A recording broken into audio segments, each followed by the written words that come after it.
Well, the rain finally stopped. That's a bright spot. It was 40 degrees warmer 4 days ago. We're in the 50s this weekend, and it has been soggy. Played through a rain on Friday. The rain wiped out yesterday. The rain has at least moved on, we think, for the day. Take a look at the Tigers lineup today. Zach McKinstry in the leadoff spot. A.J. Hinch trying all kinds of things to get this lineup going. The Tigers lineup is presented by your Southeast Michigan Ford dealers. So Zach McKinstry in the leadoff spot, trying to get some traffic on the base paths for the three biggest threats: McGonigal, Dingler, Green, and now we're looking for the contributions from those guys, the bottom five in the order, Vierling, Keith, Perez especially. Take a look at the starter for the Orioles. Brandon Young is making his 7th start of the year. Debuted last year. He got knocked around a little bit. He has been better this year. But Dan, a pretty kind of a stock righty, you might say, in terms of the stuff and what they're going to see.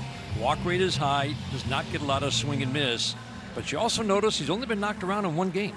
Yeah, and hopefully they can take advantage just of the splits between road and home. But the 6'6" righty goes after each side of the plate a little bit differently. Throws a healthy amount of sliders, four-seam fastballs, sinkers to right-handers, while attacking left-handers with the four-seam, split finger, and curveball. Big improvement this year has been against lefties. First pitch of the game is a strike, and we are underway. Here at Camden Yards, beautiful Camden Yards in Baltimore. So glad to have you along for a day of baseball. We've got two today. Split doubleheader after the rain out yesterday. McKinstry swings and pops it up. Alexander's in left today, and he'll take care of Zach McKinstry. One up and one down on 2 pitches. We look at the defense aligned behind Brandon Young. Weston Wilson, a late addition to the lineup. He's been around. He's got a good glove. Gunnar Henderson's terrific at short, and so is Jeremiah Jackson at second. That's a strong up-the-middle defense. Taveras doesn't grade out necessarily great in center field, but he's got a big arm, and he's got speed. Brings up Kevin McGonigal.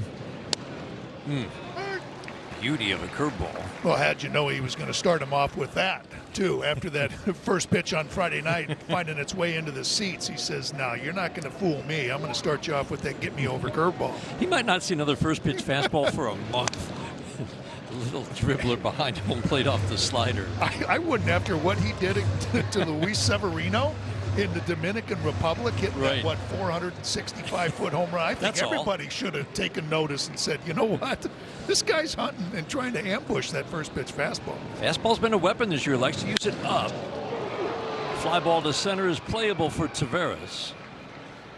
And there are 2 down on 2 fly balls. Brandon Young has become more of a fly ball pitcher this year. Pretty dramatic change in his profile. A lot more balls in the air than last year. Does not get many ground ball outs. Just something to watch as the game goes on. Some pitchers have that knack for getting the ground ball with men on base for the double play. Brandon Young does not. Again, big improvements against lefties. So righties actually have hit him better this year than lefties. Dylan Dingler always a threat. First pitch sinker that Kevin McGonigal didn't get. Right through the heart of the plate for a called strike one.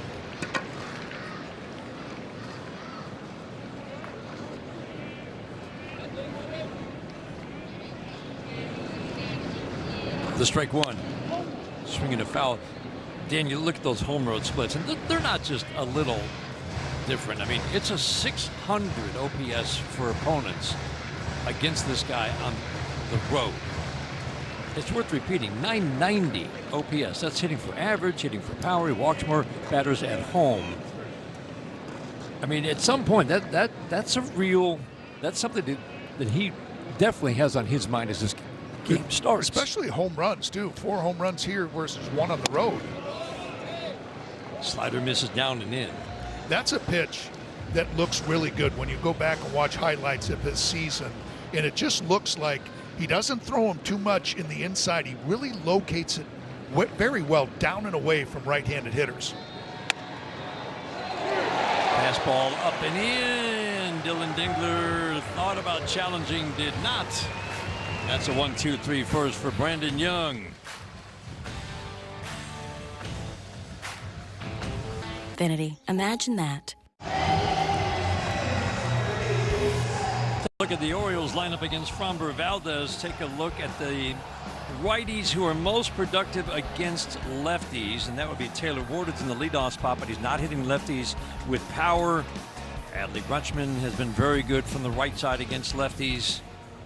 Always worry about Pete Alonso. Framber Valdez in 10 starts, a 2-3 record with a 4.50 ERA, and that's kind of been distorted by a couple of bad starts. Yeah. The strike throwing has been good, but it's also come and gone over the last 5 starts. Tiger starting pitcher presented by Wallside Windows. Strike called to Taylor Ward. Taylor Ward hit 36 home runs last year. Orioles picked him up. Great fit for this ballpark. Good sinker there. It's running away. But he has not provided the power. His hitting profile, the OPS, is the same. He's getting to the OPS in a completely different way than he did for the Angels in his career. Meaning, he's drawing a ton of walks. 47 walks drawn already. He's doubled his walk rate, which is already high, but not hitting with any power. It's one of the strangest things I've seen for a power hitter. At age 32, swing and a miss. Big curveball. Dan, that's a pitch to me that's the key for Framber Valdez, and it really has been a kind of hit and miss this year. Yeah, and it's his strikeout pitch, but the big thing is it's 1 and 2. He's getting ahead, and that was what was slightly off in his last start. The first pitch strikes, the strikes overall. If he can just do those, which are really high this year, first pitch and strikes overall, he gets ahead. That curveball becomes a big weapon with opponents hitting just 175. It's what the Tigers do. They've done it with Michael Lorenzen. They've done it with Jack Flaherty. They've done it with Framber Valdez, taking veteran starting pitchers who don't have a history of a lot of first pitch strike throwing, and they get them to throw first pitch strikes. Beauty of a curveball to Henderson. So you look at this year, the total strike percentage and the first pitch strikes. Those are the 2 keys for the Tigers, and they are much better over his career numbers and over last year. And the last start, you can see a real struggle. 89 pitches, just 52 strikes. You know, the other thing that's good too is that Taylor Ward in his career was 15 for 31 off of Framber. So no secret as to why they decide, hey, we're going to lead him off. Just try to get him as many at-bats against Framber as you can, and you strike him out.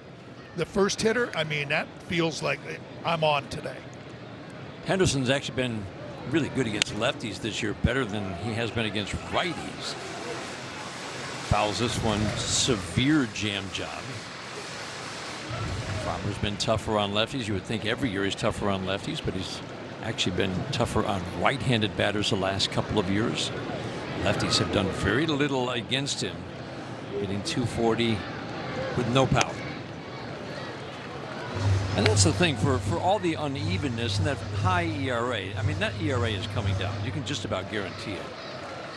One thing hasn't changed. This guy, ground balls are down, but he's still a ground ball pitcher. He does not give up extra base hits. Perfect. Oh, man, the movement on that changeup. Thing of beauty. Well, the pitch right before that was a 4-seam fastball, that very rare 4-seam fastball, and I think Gunnar Henderson was just really looking confused in that whole at-bat. That one that you talked about, the emergency swing on the sinker, I think he was looking curveball, and on that last pitch, the changeup, definitely looking for something else. Switch hitter Adley Rutschman sees the curveball at the back foot. He's good from both sides. He really has been for the last couple of years. But the biggest threats against Framber today, really right at the top, Ward, Rutschman, Alonso. Changeup foul tip, and it's 1-1. Swing and miss is down for Framber Valdez this year, but man, we have seen him when he's on, and like you said, throwing first pitch strikes. Think of the Atlanta game, 19 swings and misses. Rutschman takes a strike on the outside edge. Well, that's just another one right there with Rutschman kind of flinching at that sinker, almost like waiting for it to break down and in, being a curveball. So it just looks like so far they're guessing wrong.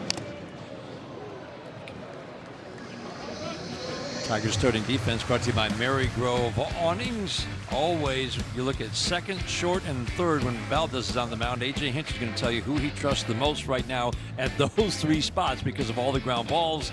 And that's McGonigal, Short, and McKinstry. At outfield, you see Green, Bierling, and Perez. That's been the mostly everyday outfield for A.J. since the injury to Kerry Carpenter especially. That's the second four-seam fastball that Fromber has thrown, and he said he was working on it, and we'll just have to pay attention if he's just showing it now in the first inning or throughout the game if he starts mixing that in a lot more often. Another four-seam fastball at 96, up and in. How many had he thrown all year? 5. 5, yeah. Yep. I remember them all. We remember the first one. Sure do. So does Trevor Story. The 3-2 line deep and well foul.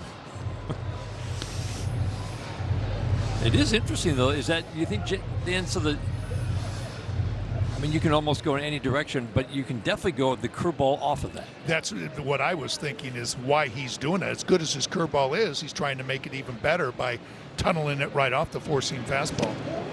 And he gives Rutschman the curveball, and that's a good trip to the plate for Adley Rutschman. He draws a walk on the 8th pitch of the at-bat. Valdez has given up 4 walks in one game, 5 in another. In his other 8 starts, 2 or fewer. His walk rate is up, but it's really 2 games that have distorted the picture, I think, a little bit. This guy has not hit lefties like he normally does. This one's deep. Riley Green back, and he's got room. In front of the warning track. Deep drive, and a routine first for Framber Valdez. All we do is win. We go scoreless to the top of the second inning for StatCast 3D, powered by Google Cloud. This is Riley Green at the top of the strike zone. This is where Brandon Young likes to work with his fastball. It is something he worked so hard on, Dan, this offseason. Already 14 hits on the elevated fastball right at that top third. 13 strikeouts, but that was the pitch that was absolutely a trouble spot for him last year. He couldn't lay off. He would swing and miss a lot.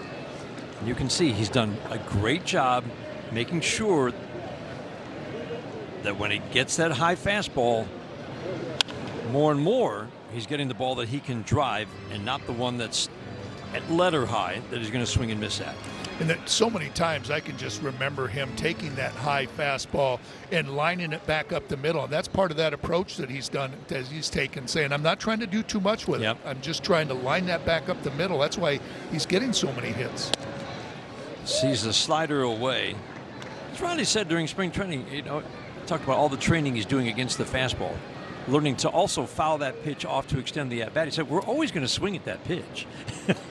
It's just making sure that you're swinging at the right pitch, or not too often at one that is too elevated that you're not going to get to. And we saw it just the completed Guardian series where it was the first time in a long time where Riley swung and missed at one well out of the strike zone. So he's definitely been laying off that high fastball, and it'll come into play here too with Brandon Young. He's got that 18.1-inch vertical break on his four-seam fastball. And that means he can get swing and miss. He doesn't get a ton, but he can with that kind of vert to his fastball. And that's what a lot of pitchers would love to have. Yeah, they're, just where it doesn't appear to sink as much and it just stays true and the batters just swing right underneath it. Soft little jam job to third. Weston Wilson takes care of Riley Green. Ooh. The pitch that lefties have hit the most, and I don't think we seen one yet today. The split has not been a weapon for Brandon Young against lefties. They've hammered it the last 2 years. You kind of get the feeling he's just going away from it. Coming into this game, 80% fastball, split, and curveball. Vierling takes a sinker in. So 2 routine fly balls, a strikeout, and that weak ground ball off the bat of Riley. Soft ground ball. Wilson will take care of Matt Vierling. And now a message from Figer Law. If you've been injured in a motorcycle crash, make Figer Law your first call. Figer Law. All we do is win. All we do is win. 5 up, 5 down for Brandon Young. Most hittable first trip through opposing orders. Gets better as the game goes on. Fly ball deep to center field. Taveras tracking it though. And that is a quick 1-2-3 inning for Brandon Young and the Orioles. Sam. Time for the call Sam Best's call. We look at Framber Valdez again. The swing and miss and the strikeout rate down. It's actually the lowest of his career. The walk rate is the highest. But to me, it's, and we talked about it, Dan, that he has that capability of getting a lot of swing and miss. We saw it against Atlanta. That wasn't a team, that was a high contact team. And this Orioles team is at the other end of the spectrum. A lot of swing and miss. And an opportunity for him to rack up 2 strikeouts in the first inning, to rack up the strikeouts today. Second highest strikeout rate in the American League. Sinker kind of handcuffed Jake Rogers. Tyler O'Neill was signed by this Orioles team because a couple of years ago he had a crazy good year, and it was driven by his production against lefties. Monster number against lefties. Tyler O'Neill is 2 for 36 against lefties this year. It's a stunning drop in production. Yeah, that 31 home runs 2 years ago and just 9 last year. Changeup wipes him out. Well, you talk about some swing and miss. I mean, so far from Framber, and this changeup looks really good. The curveball looks good. Mixing in those 4-seam fastballs. The sinker's always going to be there, but you really like those secondary pitches. That's especially that curveball. That curveball is such an important weapon for Framber. Throwing that changeup a couple miles an hour faster today. It's been 90-91, averaged 89. Coming into play today, Weston Wilson at the plate. Late bloomer, debuted at 28. He's been with Philadelphia in a utility role the last couple of years. He can provide some punch from the right side. Late addition to the lineup. You always watch those guys. Zach Short takes care of Wilson. Usually those guys who are added to the lineup at the last minute do something during the game. You know, and I was going to say it. He was a last-second replacement and ended up getting a couple of chances in the second inning back-to-back. A couple of ground balls early, easy plays, but nevertheless, it's going to find you. Leody Taveras impacted the game the other day. Double early, bunt single, touched off a 3-run inning in the 4th that gave the Orioles the lead for good. He got down that line so fast from the left side, one of the fastest we've seen all year. He is much better. This is a switch hitter, much better from the other side of the plate. Curveball bounces. He's been filling in a lot at second base. While Jackson Holliday recovered from that hamate bone surgery. Debuted last year, hit .270. He's got a little pop. Extra base, occasional home run power for Jeremiah Jackson. One thing he will not do. When Jackson's on deck, Taveras got a solid walk rate. Jackson on deck does not walk. The 2-1. Sinker away. He's throwing that sinker over there in hopes that those right-handed hitters will try to pull it just like Weston Wilson did. Really looks like he's got that nice horizontal movement to it, going down and away from the right-handed hitters, and it'll just be feeding right into Framber's hand if they continue to try to pull it. That one is going to drop. in front of Matt Bierling. Taveras is 5 for 33 as a right-handed batter coming in. Singles with 2 outs here in the second inning. We'll keep an eye on him. This is an Orioles team that doesn't run a whole lot, but we've seen this with other teams. They don't run a lot, but with Framber Valdez on the mound, they are always looking for the opportunity. Do you feel it feels like he's trying, Dan, to be better holding runners, but he hasn't yet. You know that he has to be. And you know that they're going to spend a lot of time working with him. And already it looks like just in that first opportunity there, just his leg, just lifting it straight up. Taveras has 3 steals.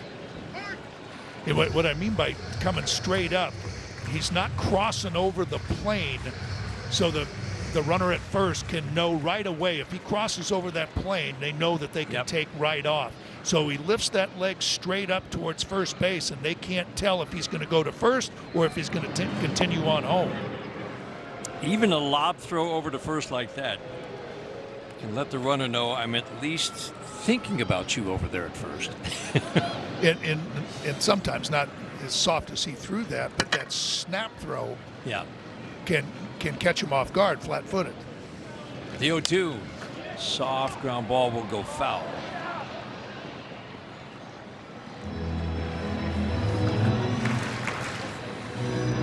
Jackson debuted last year, hit 270, nice extra base power.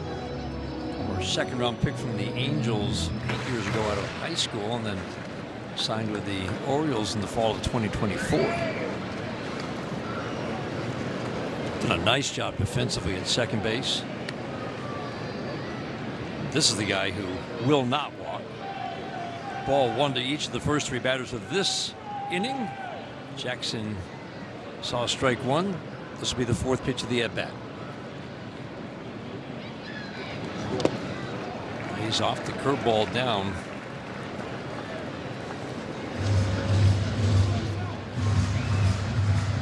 Pitch that's at its best when it's strike to ball. Some of these are just ball out of hand, Dan. The curveballs that bounce. And that's okay when it's 0-2 like that. You know, he's trying to get chase, and he will a lot. Big thing is just staying ahead. Got a lot of called thirds on swingback sinkers to righties. Curveball is hit softly to third base. McGonigal takes care of the speedy Jeremiah Jackson. Single and no more. We head to the third. Scoreless in Baltimore. Protect your home today at Ring.com. This upcoming Tuesday is a 3-1-3 value game presented by Pepsi. Tigers face the Angels. The Comerica Park tickets start at $29. Plus, you get $3 hot dogs, $1 chips, and $3 waters or fountain drinks. Go to Tigers.com/313 to learn more. Fastball crowds Wenzel Perez. I was talking with AJ in pregame the other day, Dan, about Wenzel, and he said this is a guy who had an 800 OPS going into his final 14 games last year. And then the poor finish, but that was 5.5 months of production. He said he's just indecisive. He's just very indecisive, and I think we just saw it on those first 2 pitches. 2 fastballs and couldn't fire on either. Yeah, that last one just looked a little, baffled that it was called a strike, and it was, borderline, but still.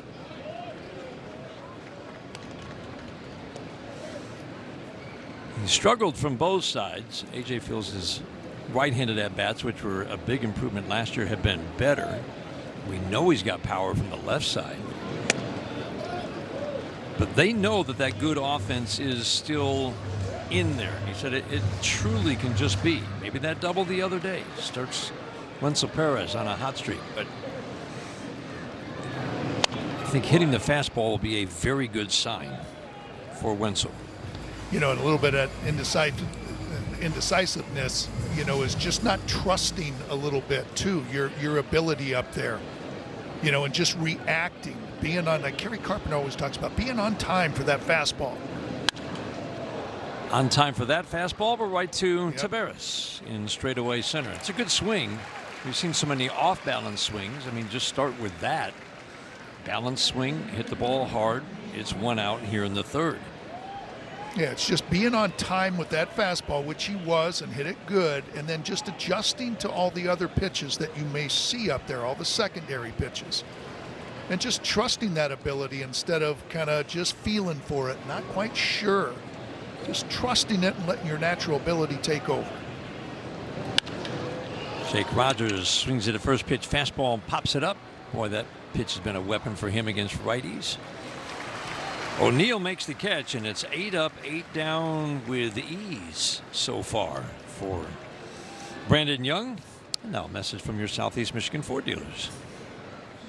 Now during employee pricing for everyone, get $10,002 in savings on the 2026 F-150 XLT 4x4. See your Southeast Michigan Ford dealer today.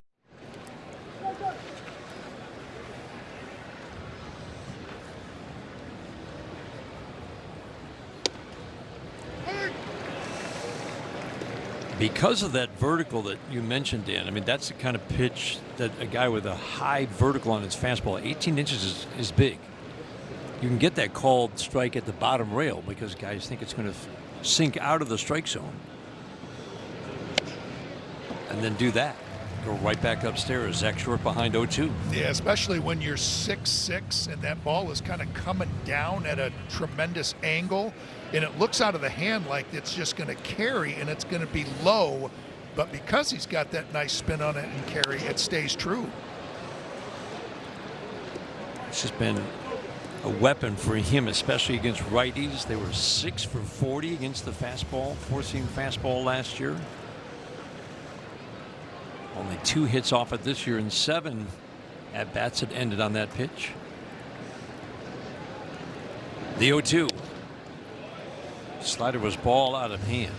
That's where he locates that slider. Generally, when you're looking at that slider, he doesn't miss too often. It's usually right there on the outside corner of that plate. Pop foul out of play. Well, his pitching profile has changed, as we said. More fly balls, and already we have seen 5 fly ball outs, most just kind of pop flies. 1 squared up by Wenzel Perez. Tigers trying to break through. That ball is hit deep to left field. Going back is Alexander, and that ball is off the top of the wall. Zach Short will cruise into second. He just missed hitting a home run. What a good feeling for him, though. Second hit of the year is a double with 2 outs here in the third. Boy, that's just a curveball that just hung up right in the middle of the plate. Zach Short was all over that. And off the bat, it was one of those ones where you're thinking, hey, that's got a chance. Just missed by a couple of feet. But 2-out double into scoring position, just need a big hit. Zach McKinstry in the leadoff spot again. AJ wants to, well, just give Craig Albarnez some decision points. Give McKinstry as many at-bats as he can against a righty. Curveball for a strike. It's been a struggle, but said he wanted to move Keith down lower in the lineup to take some pressure off of him. He's seeing some tension in his at-bats. Wenzel Perez has had his struggles. And this is a guy with a track record, meaning that last year the improvement was led by a line drive rate that's about as high as you will see. The line drive rate has been cut in half this year, but it's in there. Trying to get that line drive stroke back. This one is chopped to third. And that will take care of the McKinstry and the Tigers. 1 hit, 1 base runner through the fight. Time now for Chevy's strongest player, Framber Valdez. So far, you know he's got the good sinker, and looks like the Orioles are trying to tee off on that, but it's the secondary pitches from Framber that so far are looking really good.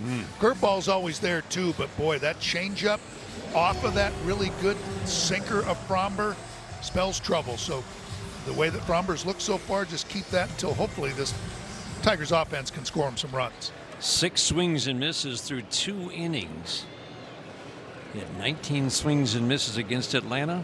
3 starts since, he has had 18 swings and misses combined. Make it 7. Blaze Alexander swings and misses at the first pitch here in the third. Well, you can see how that sinker and changeup combination off of one another. I mean, it's the same movement profile. It's just a little bit slower on the changeup. I mean, the way he's throwing it today, Dan, 90-91, you think, is that enough separation? But clearly the answer to that is yes. So it doesn't always have to be that 8 to 10 miles an hour difference, does it? No, I think he sells it a lot with his motion, too. Softly to third. McGonigal takes care of Blaze Alexander. And this is just the way that Taylor Ward, who really has been a thorn in Framber Valdez, but a couple of sinkers to start the at-bat off with, and then went to that curveball. Big thing is getting ahead 1-2, and then saying, you know what, I'm going to go to that curveball, get that swing and miss. But look at that heat map there. I mean, there's a lot of hits right there in the center of the plate. Shot caught at first base by Colt Keith. That was heading into the corner for another hit for Ward against the guy he loves to hit against, and instead Colt Keith took the hit away. Nice play. And he knew it, and Framber went and attacked him with the sinker once again like he did in that first at-bat. Taylor Ward jumped on inside out at it, but Colt Keith was standing right in the way. Gunnar Henderson saw 6 pitches his first time up, took a called third. The beauty of a changeup right at the bottom rail. Only lefty in the lineup today. Not hitting lefties for average, but he is for power. Framber will throw that sinker obviously to lefties, but he'll also throw it to righties. Get some swing back action. We saw that in the Boston game at Fenway. Cloudy and cool in Baltimore. This ballpark, when it's 97 like it was a few days ago, plays a little bit differently. Yeah, Plays a little smaller. You could think about how the ball jumps. Sinker for a strike. On the glove side, some nice swing back on the outer third.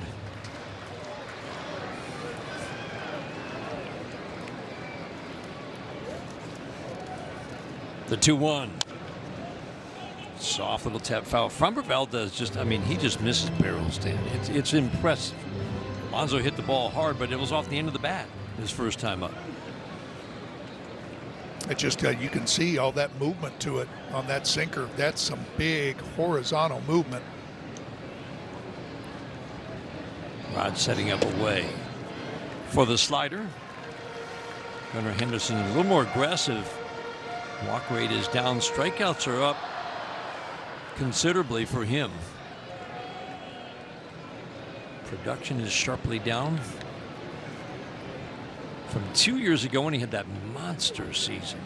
This is still one of the best bats in this lineup. Wasn't taking a chance on the slider. Well, I'm glad they went back to back because that is a good pitch. I like Gunnar Henderson nodding like, yeah, okay, I'm seeing that. But he took the previous one, and he doesn't throw that many sliders. And I said, well, he's not going to throw 2 in a row, is he? And he did. Nice to double up on a pitch you don't throw that often. Ground ball fouled on the first base line. Hardly throws the changeup to lefties, but that's how he got him out first time up. You like it right here? I don't know what he'll do, just being that it's 3-2. It's not a time where you need to go after or chase a strikeout. It's just, you just got to make a good solid pitch. You don't want to walk them. Just make a good solid pitch and get yourself back into that dugout.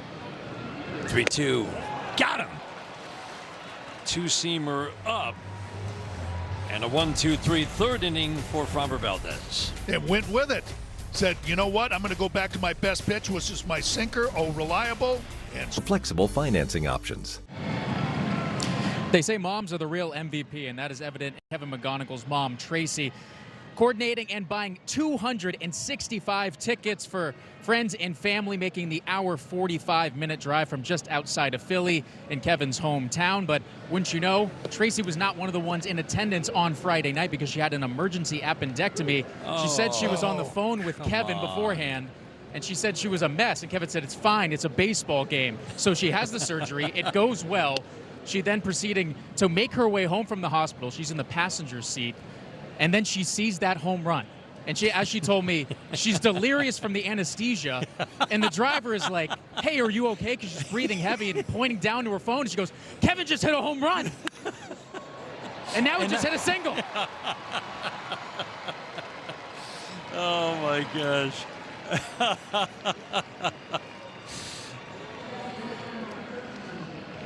Yeah, here's a look at just him greeting these, 265 people. There's not enough time in the world to be able to hug everybody. But, I mean, the smile on Kevin's face when he talks about not just his mom, but all these people who have been able to support him and get him to this point, it's very clear his surroundings and his people is a large reason why he has made it to this place. And this weekend has really just been a celebration of that. And I'm glad his mom is in attendance, less delirious today, but who knows after that single. Alonso trying to make a play, and he absolutely made the wrong call. He was trying to field that soft hopper, touch first, throw to second, double play. Instead, a pretty good first baseman botched it. Boy, that was a good idea, though, because Dylan Dingler didn't come out of the box because he got jammed. And it just had so much spin on it, I think, that when it hit, it just surprised him. But watch Dylan Dingler. He's just kind of watching that. And then Alonso said, wait a minute, if I let that go, I got a good chance of doubling him up. Riley Green hit this one hard, but not hard enough. The ball is just not going in this ballpark. McGonigal will tag and head to third. 90 degrees. I think that ball has a chance to go a little bit farther. Off the bat at 95. It's a routine out, so a complete misplay opens the door. Runners at the corners for Matt Vierling. Well, now this is just one of those ones where you got to take advantage of it. You know, you got Riley Green hitting the ball well to center field. Kevin McGonigal moving over. Somehow you got to figure, just keep that ball off the ground and figure out a way to get this run in from third. Talked with AJ about hitting and how you get a team out of a funk, and he said that, I mean, there are so many things that go into it, right? But he said that what he's looking for this weekend, those connected at-bats, Dan, the tandem at-bats, where you do something, the guy behind you does something to leave the game in a better situation for the guy behind him. We saw a few of those at-bats the other day. Back-to-back doubles that we showed in the open. Gage Workman to Perez. And had a torque double following a Riley Green single. That's where it starts, getting back to that good team offense. And it has been 23 games where we just haven't seen much of that. 19 times in the 23 games, the Tigers have scored 3 runs or fewer. And it's not just hitting with runners in scoring position. It's just there's not much traffic on the base paths. This is the Tigers offense. That was through 29 games. They averaged 4.5 runs a game. Just under 3 runs a game since. They were top 3, top 4 in run scoring. OPS. It's in there. It just hasn't been there for a few weeks. That one's going to get down in the gap in left center field. McGonigal will score. Dingler around second, will cruise into third. Matt Vierling has a connected at bat. On an 0-2, a double, and the Tigers take a 1-0 lead. Well, we talked about that slider. Just normally from Brandon Young, he really spots that up. That one just stays up and is just spinning on the outer third of the plate, just enough that Matt Vierling can get that barrel to it and just lift it enough to get it into left center field. If he throws that down in a way where he likes to do, especially being ahead like that, it could be a different result, but just stayed up enough for Matt Vierling to drive in the first run. Cole Keith got jammed a little bit, softly to right field. O'Neill with the catch. Dingler coming home. Throw cut off. 2-0 Tigers. Cole Keith hits it deep enough to right field. Boy, they are jumping on the first pitches of these at-bats. Boy, just nice to see with that kind of trick play that Alonso was trying to make, and he wasn't able to make it. And so far, looks like it's going to lead to at least a couple of runs here. Yep. Take advantage of the mistakes, find ways to leave the game in a better situation for the guy behind you. Wenzel Perez has had some good swings in the first 2 games. Flip over to first to drive Matt Vierling back. Tigers have been starting to steal a few more bases. This is a guy who pays attention to the running game. He's only allowed 2 steals and over 20 starts going back to last year. Fastball rides above the strike zone. Gets the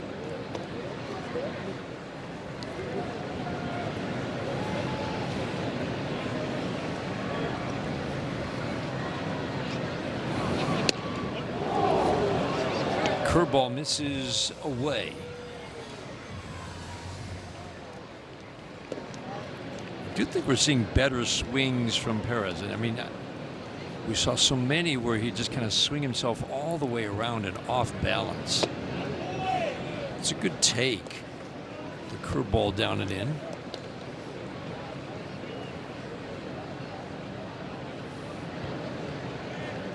AJ would love to give some of these guys a day just to reset a little bit, but he said there just really isn't that option. So Wenzel Perez is playing every day, working hard every day to get out of a funk. Pretty good splitter again. That's been his most hittable pitch the last 2 years. That was a good one. You know, and sometimes as disappointed as we all were with the rain out yesterday, it's just that demoralizing defeat on Friday. You know, sometimes that little rain out can be good. A little bit of a reset. Guys have a chance just to walk away from the game a little bit and come out ready to go today. Lays off the fastball that rides up and away.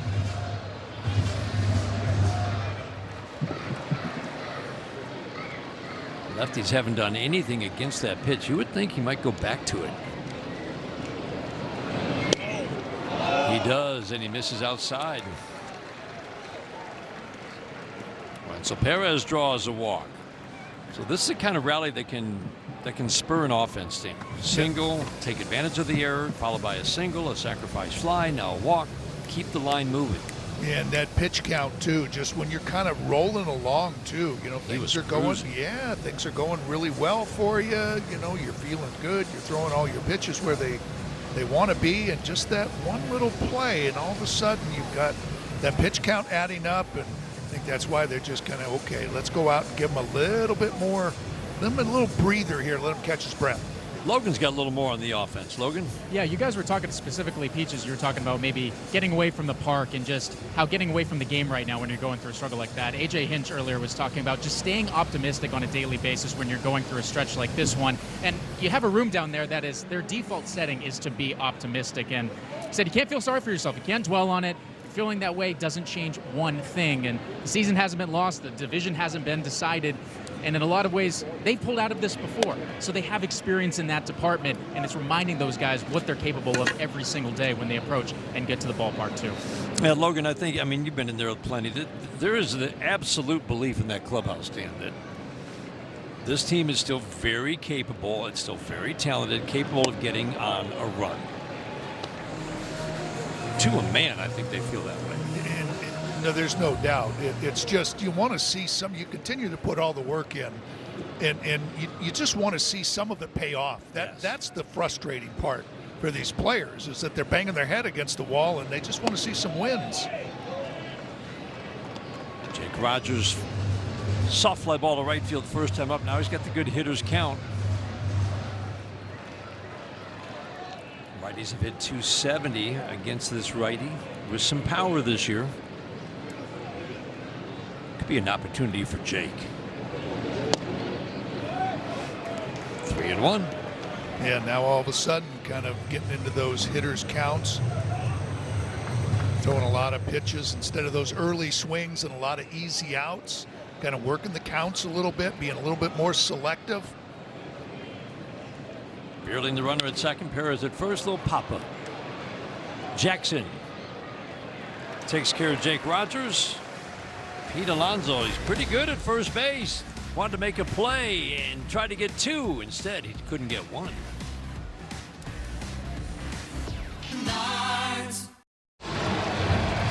Tigers baseball is presented by Figer Law. 2-run top half of the fourth. For that shutdown inning from Framber Valdez, a walk in the first inning, a single in the second, and a 1-2-3 third. Orioles have made him throw 48 pitches through 3. That's actually an average pitch count through 3. He's rolling though, getting ahead with consistency. He can put up some 8 and 9 pitch innings. Heart of the order right here. Adley Rutschman drew a walk first time up. 8-pitch battle with Framber. You know, Framber's looked really focused in this game so far today, and this is where you definitely want that shutdown inning. Your guys go out, take advantage of a play over at first base to get you a couple. You really want to come through and just shut them down. I mean, it just seemed like on Friday night, every time they'd score, you know, the Orioles would come right back. You definitely need a big shutdown inning here. Sinker grabs the outside edge. Home Depot working on a win. Stat of the day is Framber Valdez. Oftentimes talk about how good a pitcher is each trip through the order. We're going to divide this by pitch count. He's most hittable through 50 pitches, 320. And then after 50, forget about it. He just hit 50 pitches. But it's rare to see that big a split between your first 50 pitches and your next 50. Batting average a half of what it is the first 50 pitches. So another way of saying this is Framber's time, starting here in the fourth inning. But this is the test. Rutschman, Alonso, O'Neill is certainly very pitchable right now. Pete Alonso, he's just a threat every time up. I just feel like he could hit one out every at bat. Rutschman's having a very good year. His most productive year in the last several. Draws another walk.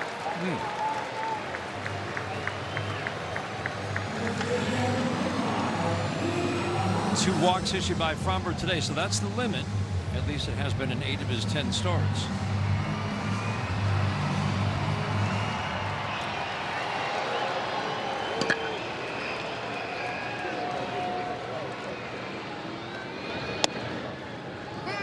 Alonso takes a changeup, strike 1. And you're knowing that Pete Alonso wants to make up for that botched little pop-up from Dylan Dingler.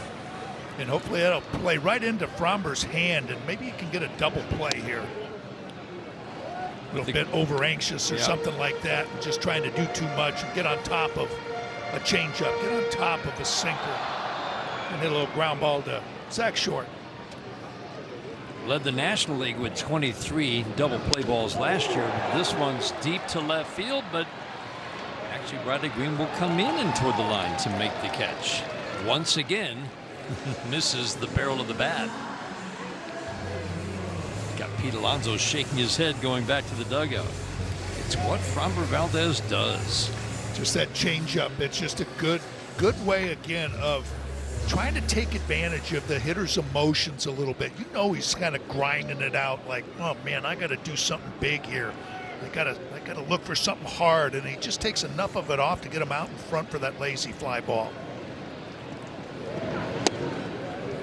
2 years ago with Boston, Tyler O'Neill hit 16 home runs against lefties in 128 at-bats.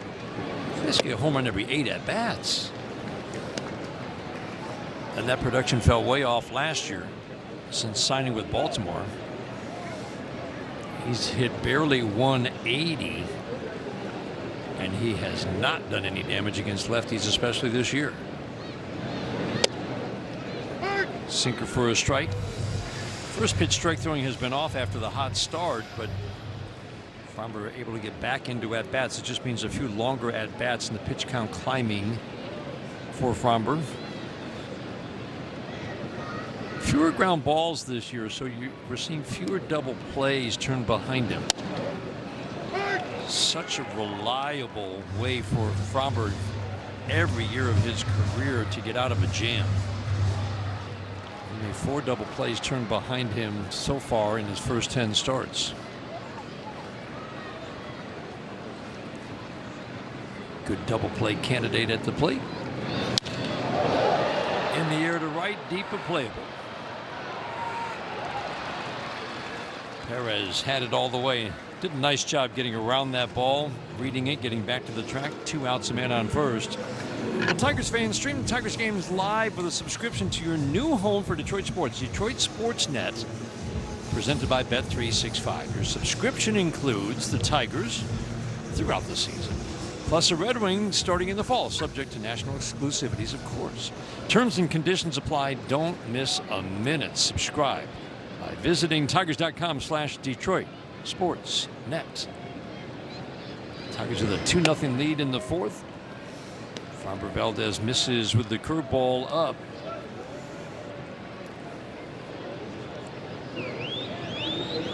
Weston Wilson, the late addition to the lineup. Just a rock-solid utility piece. Craig Alvarez and the Orioles. Framber's been falling behind. That's a 2-0 count on 4 of the last 5 batters. You know, and just looking at, thinking right along with you, just that second time through the order, you know, they're knowing kind of what he's throwing. Only got 1 at bat, only the second time, but still they have a better thought on how he's going after them.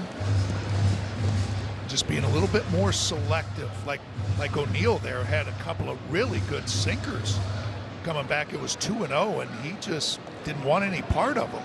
But getting into that 2-ball count, like you said. Wilson will make you throw him a strike or 2.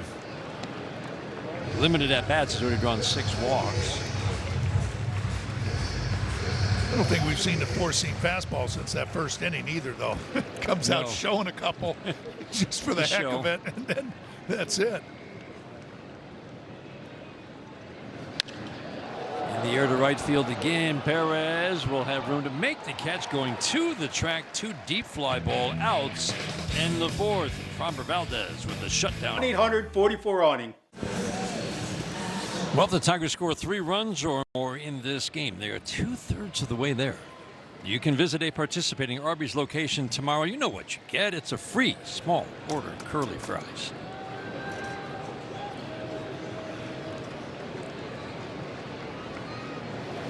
Zach Short just missed hitting a home run.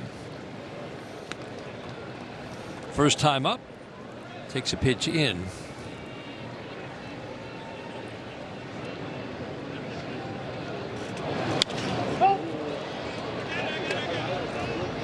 Popped up. Wilson. 1 out in the 5th inning. Made changes here in Baltimore back in 2022 because, you know, the Orioles and their opponents hit 277 home runs here in 81 games. 277. Moved the wall back 26 feet. They said this will make it neutral. Nope. Made it the worst home run ballpark in baseball. And I said, well, what can we do? I know. Move them back in. We can move them back in. That's what we could do. So they committed an architectural crime by taking out 1,000 seats in left. Make the mistake of just cutting out a chunk of that left field wall. They didn't bring the entire left field, just a chunk. And so it goes right out to 373 from 333. And then when they moved the wall back in, they didn't add the seats back in. They just added some stairs to nowhere. Brendan Young will take care of Zach McKinstry on a 1-1. But once again, this ballpark, now it's always been pretty home run friendly for lefties. They didn't change the dimensions in right. But that cutout for 3 years made it a terrible home run ballpark. Now it's back to being, even though they only moved it in 13 after moving it back 26, it is the 3rd best ballpark for home runs in baseball since the start of last year. Definitely favors lefties over righties because you can always reach the right field seats like Kevin McGonigal did in Game 1. But this is a run-scoring, hitter-friendly ballpark. Let's see if Kevin can get one. Hang a breaking ball. You know, he's going to get a fastball. you're right, just out there in that left center, that 363 out there. I mean, that's in those bullpen areas.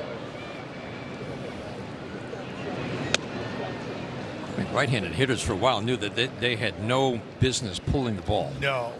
to left field. No, and now, I mean, guys like Alonso can take aim at that right field line, just how and out in the left center. Beauty of the curveball, one of the best he's thrown since early in the game. Yeah, that's tough. You know that Kevin is just looking, that's 2 feet over my head, and just it's going to be high, and it just kept working itself and somehow found the strike zone. Kevin says, you know what, I'm going to get a much better pitch to hit than that.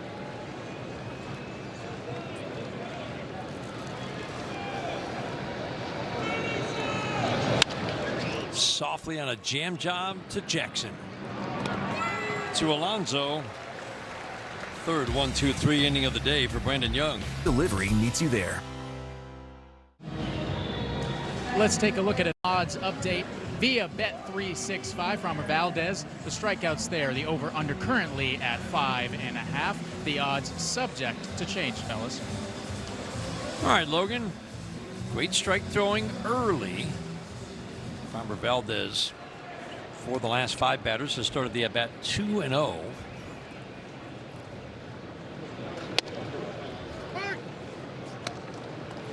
Tigers have a knack for not just stressing first pitch strikes, winning the race to 2 strikes, but getting pitchers to do it. And it's a different approach with every pitcher. Everybody's different. Sometimes it's a cue that you give a pitcher. Sometimes it's something in his delivery. Sometimes it's how he's sequencing his pitches. Whatever it might be, they have a knack. Numbers you saw earlier, 66% first pitch strikes for Framber Valdez. For his career, he's at 59%.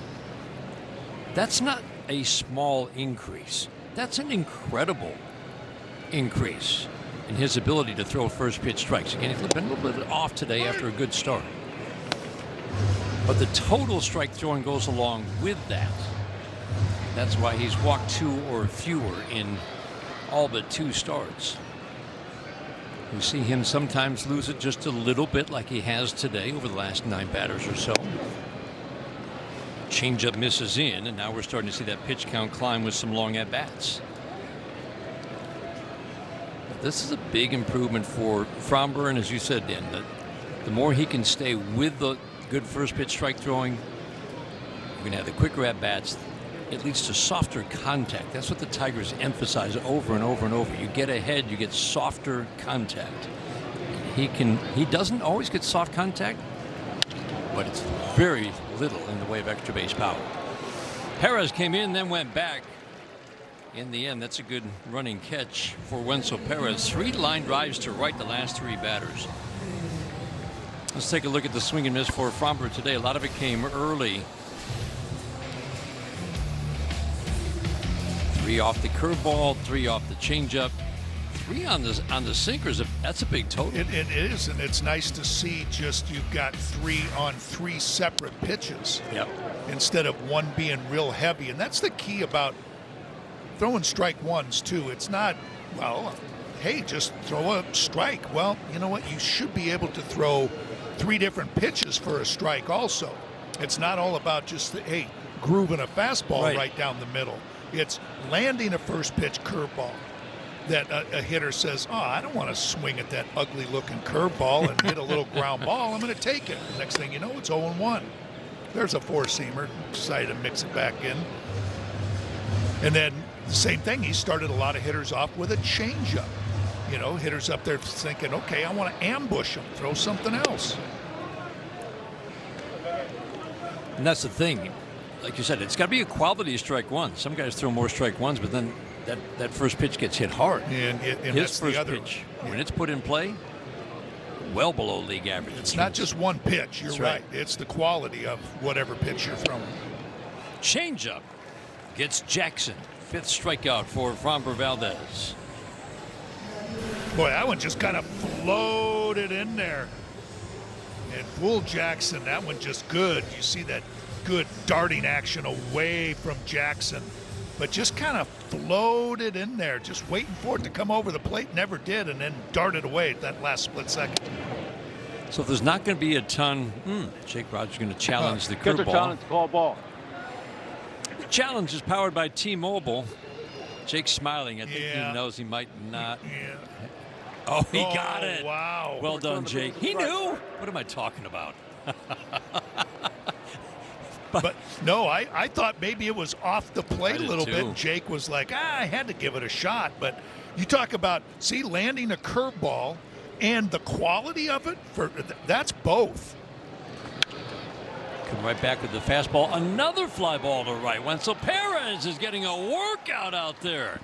He's taken care of 4 of the last 5 Orioles batters on line drives to the track. Fine play in right field for Wenzel Perez. Lottery. For fun, for schools. Tigers take a 2-0 lead at the top of the 6th inning. Of the order, Dingler, Green, and Vierling against Brandon Young. Let's go down to Logan Reaver, who's with some of those 265 people, including the Dan, Miracle Mom. I'm with the most important of the 265 people. We might disagree with that. Tracy McGonigal, eventful 48 hours for you, you could say.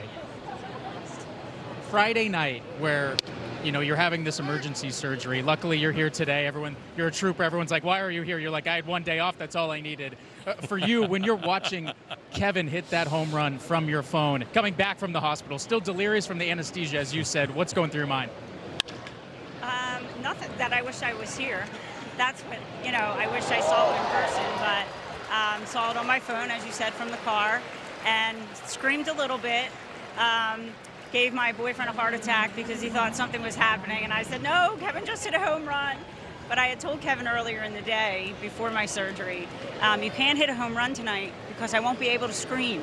I said, which means you are going to hit a home run, and there he did. First at bat, first pitch, so it was great. You're a fortune teller on top of it, too. Something I thought was great is that the doctor finishes with the surgery, right? He comes back out, and on your chart it said that you have to leave early because, quote, your son plays baseball. What did the doctor say when he came back in the room? After surgery, he came in to the room and he said, you didn't tell me your son was a famous baseball player. I said, I just thank you for getting me on the schedule today because I'm going tomorrow. So it all worked out and I made it. Something I think about, because I've talked with Kevin a number of times just about you, I think about the press conference where he's signing this big deal and he makes eye contact with you and he starts getting emotional. We're trying to make you cry too. How would you describe your relationship with your son? Oh, we have a great relationship. He knows I'm here for him for anything, and he's there for me too. I mean, it's family. That's what you do, and I'm just so proud and happy for him, and just happy to be here, and I always will through his whole career. Just happy to be part of it. This is what he's wanted from the time he was a little boy. So to be able to see it come true, it's just a dream come true for me. Speaking of maybe what wasn't a dream come true is coordinating 265 people to be in one place at one time. This is true. It was a little difficult, but it all worked out. Probably one of the reasons why I was a little upset after coordinating for 265 tickets that I wasn't going to be here. But no, it all worked out. Tracy, thank you so much for the time. We're so happy you're feeling amazing. And Kevin's having some productive days, to say the least. Yeah, I'm happy to be here. Thank you. All right, Dan, back up to you. Great stuff, Logan. My goodness. Now, I know the technology was probably a little different 50 years ago. I've had an appendectomy, Dan. Have you? I wasn't up and about 2 days later, I'll tell you that. I was going to say, Kevin, you know how tough Kevin is, and you're saying, boy, Tracy certainly is just as tough. I mean, 2 days? Are you kidding me? I can't imagine. We're talking about the Scooble scope. That's a McGonigal scope right there. 2 days later, back at it. She's probably making those plans for the 265 tickets while she's in the hospital. My goodness. That's crazy. And Good think for of, her. Think about if she did. You don't want to bust a stitch or something like that, screaming. Diving stop at third, but pops out of the glove for Wilson. And Matt Vierling has his second hit of the day. 2 good swings for Matt against Brandon Young. So happy she could make it. That's pretty incredible. All that planning. A few busloads of people. I've never heard of 265 from one town to support one player. That's pretty neat. And then all getting together, but beforehand and, Yeah. And typical Kevin, too, going over there and greeting everybody and saying hi, and showed that picture of the little one in his arms, Colt Keith has had 2 good swings today against Brandon Young. There hasn't been a lot of hard contact. Keith's first at-bat, he hit the ball hard, but to center field. Again, on a 55-degree day, it's just not the same. The ballpark not yielding home runs. There were 3 on Friday, but you could just tell on that first fly ball from Colt Keith. And I think that was a very good sign, by the way, that he hit it hard to center field. That the ball doesn't travel on days like this like it does in the summer months. Good sign, though. He got the ball in the air, something behind it, hit it hard to center field. It has been an absence of extra base power that has stood out with Colt Keith. For AJ, talking about it the other day, said for him it's all about timing.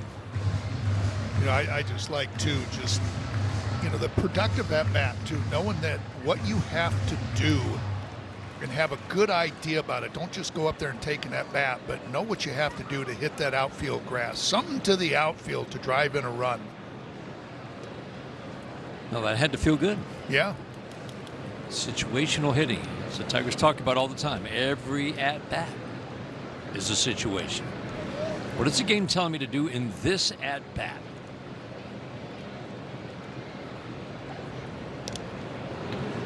Quick move, snap throw over to first. Again, this is a pitcher who stops the running game. Rutschman's good behind the plate. Yeah. That Beerling doesn't have a real big lead over there.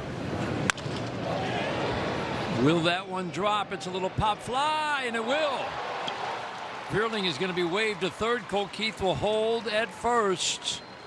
A little bloop, and that's a good feeling for Colt Keith to be standing on first base. Runners at the corners, 2 outs in the 6th. Yeah, it just looked like it was off the end just slightly, and just enough that parachute just came and dropped in right in front of Tyler O'Neill. Right off the bat, you could say, oh, man, that's in the perfect position. The only thing is O'Neill diving for it and just a little too far for him. Again, first and third here, 2 outs. Somebody come up with a big 2-out hit. Wenzel Perez hit the ball hard first time up, line drive right to Taveras in center field. Then a good at bat last time up. He walked high and tight with the fastball for strike 1.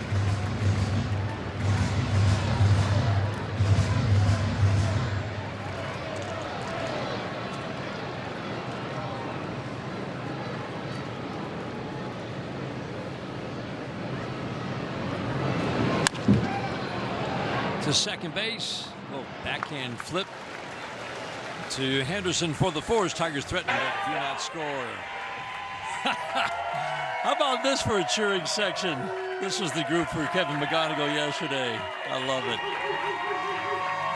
it. Do is win. Tigers fans, memberships for the 2026 season are still available. You can become a 1901 Society member at less total games at a lesser price than a full season.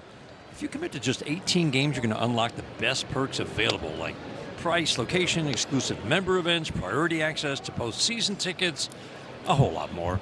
Visit Tigers.com/2026 to start your membership journey today. Lineup turns over. Ward at the plate. Dan, review those numbers. Yeah, coming into the game, 15 for 31, but already a strikeout and a 3 will pop up, or actually a line drive. Sinker away. Second trip through the order. It was not a lot of strike ones. Fell behind several hitters, 2-0 or 2-1. Ward's specialty is drawing a walk. Fromber's strength this year has been throwing strikes. He can get back into this at bat. With 3-0, he didn't give in either, thinking that Taylor Ward might have been swinging. It's that outside corner with the 3-0 pitch, and then you can see Ward with how much movement that is, kind of jackknifing a little bit with that, catching that sinker on the inner third of the plate. Comes back with the same pitch, gets a pop-up down the right field line. Wenzel Perez again makes the play. And that definitely has been the pitch that has looked so good for Fromber today, and it just looks like that horizontal movement is there. I mean, not only is it coming out of his hand and sinking, but I just think he's getting a lot of that arm side run, and that'll keep it off a lot of barrels. Just when you think you've got it barreled up, and then there's that really good late life to it. Curveball is hit high in the air to right field and gone. Wow, that just kept going. Towering fly ball off the bat of Gunnar Henderson, and hitting lefties for power this year, and he cuts the Tigers' lead to 2-1 with his 11th home run of the year.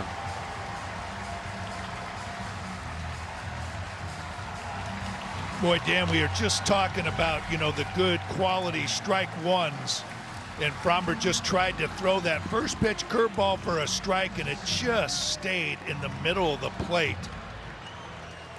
And Henderson just got up underneath it, just kind of lofted it, wasn't sure right off the bat, and then just the way Wenzel went after, he went, uh-oh, that's just going to catch that first row where the folks are standing out there. 368 feet. It is interesting that the ground balls are definitely dropping as the season goes on, Dan. The last 8 balls put in play as we see Will Vest get loose. The last 8 balls put in play by the Orioles have been fly balls, and mostly to right. Yeah, there's been a lot of those. Like you said, I mean, Wenzel has been very, very busy out there. And as good as that sinker is, sometimes the approach by the other team, just making sure that they know that sinker is good, trying to stay underneath it and getting underneath it to loft those. And you'll take a lot of those easy fly balls, too. Conversation. Chris Fetter back to the dugout. Adley Rutschman has walked twice, once in an 8-pitch trip to the plate, the other time 7. Ball 1 to start this at bat. Up the middle, and that's where Zach McKinstry is. 2 outs in the 6th inning. And now a message from Rally House, Michigan. The season starts at Rally House. From jerseys and hats to tumblers for game day, it's where outrageous selection meets every fan's style.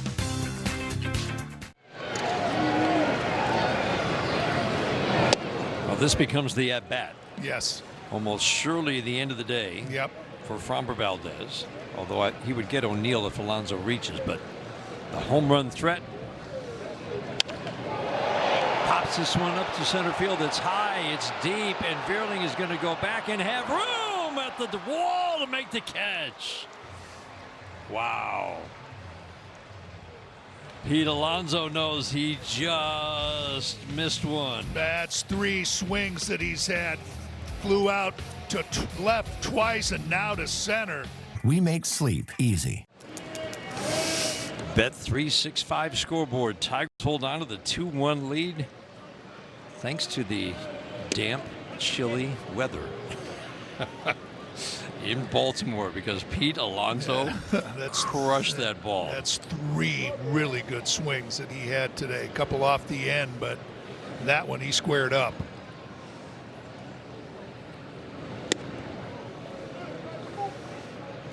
Jake Rogers 0 for 2.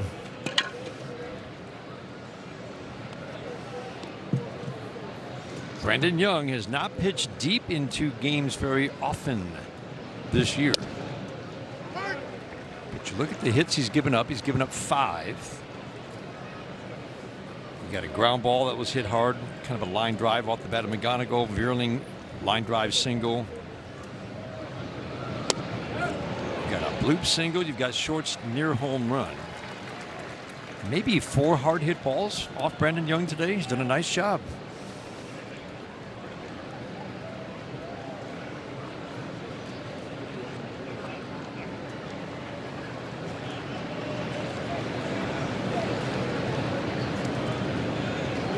Still a good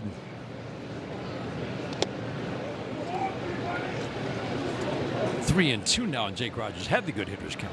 Now 3-2.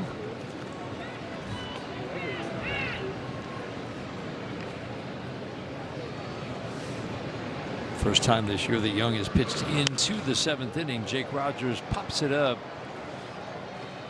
We've seen a lot of that off of his bat. Kind of a pop up to right first time up.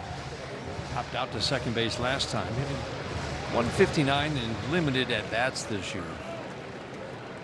Always remember that he hit 20 home runs a few years ago. That power is still in there. Turned on the sinker but pulled it foul. 8-9 one-hitters here in the 7th inning.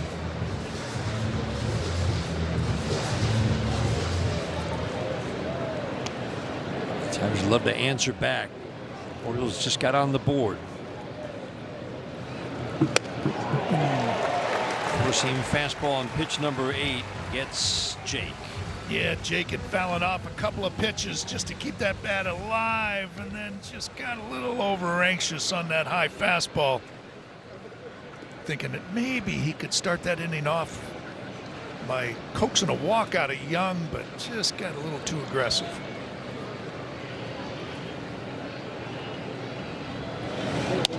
These are the games that we've seen a lot of in the last few weeks, Dan. Tigers have done a good job scoring first. And usually that should lead to wins.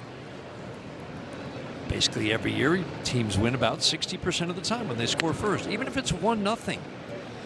But the problem for the Tigers has been adding on to those early runs. And then we have seen other teams again and again in tight, low-scoring games score late to tie it up or win it. Tigers badly in need of some add-on runs here in the late innings. Yeah, just that home run. I mean, Framber Valdez is pitching a great game and cruising right along, and it's really a tight game. And then just that little home run is that just a little bit of a spark for the Orioles. They got three more at bats, and just that home run gives them a completely different outlook. Brandon Young is giving them a lift with his outing today. 94 pitches. 97 is the most he's thrown. Only 6 starts coming in. Orioles have had some injuries in their rotation. The 1-2 again. The take. Rogers saw 8 pitches before striking out. Zach Short will see at least 6. Keegan Aiken, the Western Michigan Bronco, getting loose for the Orioles. Sinker gets Zach Short. Yeah, after that hanging curveball that Zach Short hit the double on, he saw nothing but those sinkers and sliders. And that one was a really good sinker that was just underneath the bat of Zach Short. Strikeouts 3 and 4 to start the 7th inning. Splitter to Zach McKinstry. That has not been a weapon. Again, that's been his most hittable pitch, but if he's missed today, he's kept it out of the hitting zone. You got to believe that Brandon Young knows too that this is probably my last hitter. I got to get Zach McKinstry. Foul down the first base line. McGonigal up, lefty throwing. Yeah, I can just about guarantee it. Yeah, I was thinking he may just have Zach McKinstry doing everything he can. Craig Albertaz, just manager of the Orioles, just whatever he can do to try to give Brandon Young just that shot to get through the 7th inning. Got the good hitters count, 2-1. 1 strikeout through 21 batters for Young, and now he has struck out 3 of the last 6.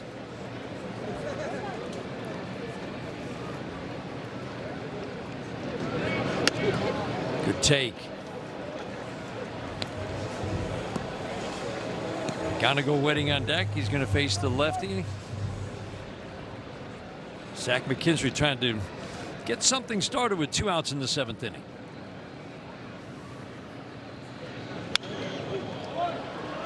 That's a well-located fastball down and away.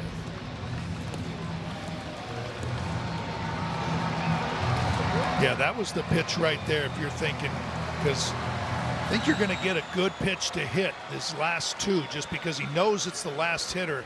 If he loses them, he's out of the game, so he's got to come right after him. Splitter up. That's not where he wants it. You can see why that pitch has been hit hard the last 2 years. And that's the thing. You can't afford to make it a really nasty split finger. You got to throw it for a strike. But Zach McKinstry knows that he can be a little bit selective here because he knows he's going to get a good one. Popped up, foul, out of play. Another one. Yep. Another one just challenging him, just saying, yep, here it is. Most pitches that Brandon Young has thrown in his 19 major league starts, never gone over 100. Pitch 104, foul out of play. Zach McKinstry will see at least 9 pitches in this trip to the plate.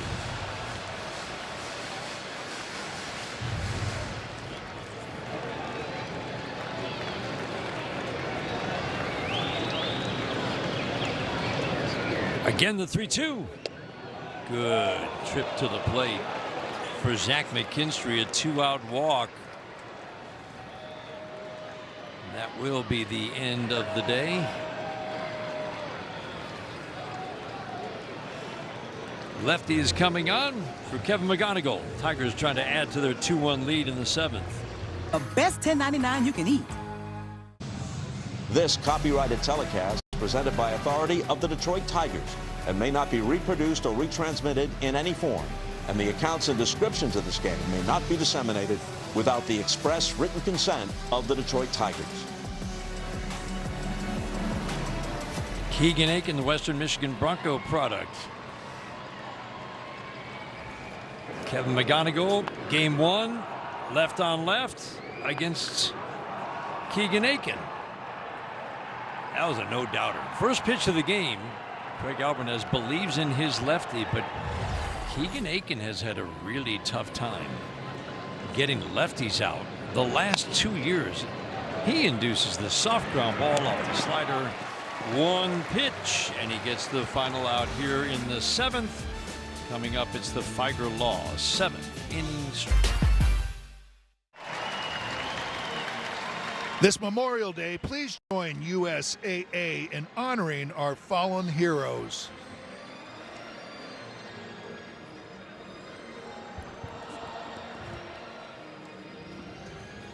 God bless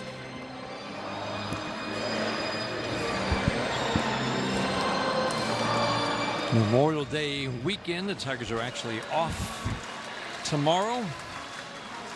Day that we remember all of those who have served this country so honorably, given their lives for our freedoms in this country.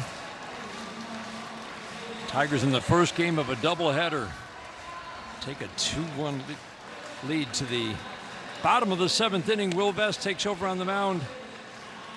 Good to see him back then. The first outing out of that bullpen off the IL, Will Vest, it was that 97-mile-an-hour challenge fastball. And then he worked back-to-back. It wasn't quite the same the next night, but I'm guessing it's just, hey, he hadn't done that in a while.